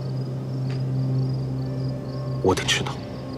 哎，别动，危险！不是，他是一个连武功都不会的老头，有什么危险的？你怎么知道屋里就他一个人啊？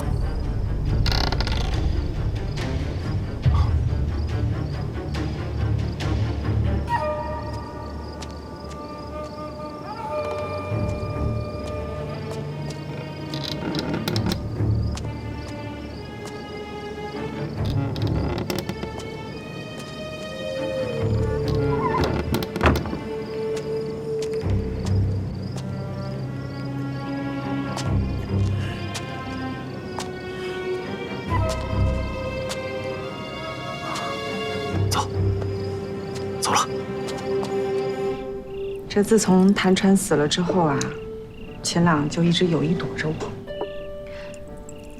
大姐，我想可能是因为我们回来之后，府衙的事儿特别多，他可能还没倒开功夫。你呀，就会替他说话。这衙门离宾满楼那么近，他要是想看大姐，怎么会没有时间呢？我觉得秦大哥可能还是自己心里过不去那道坎儿，等过一段时间就好了。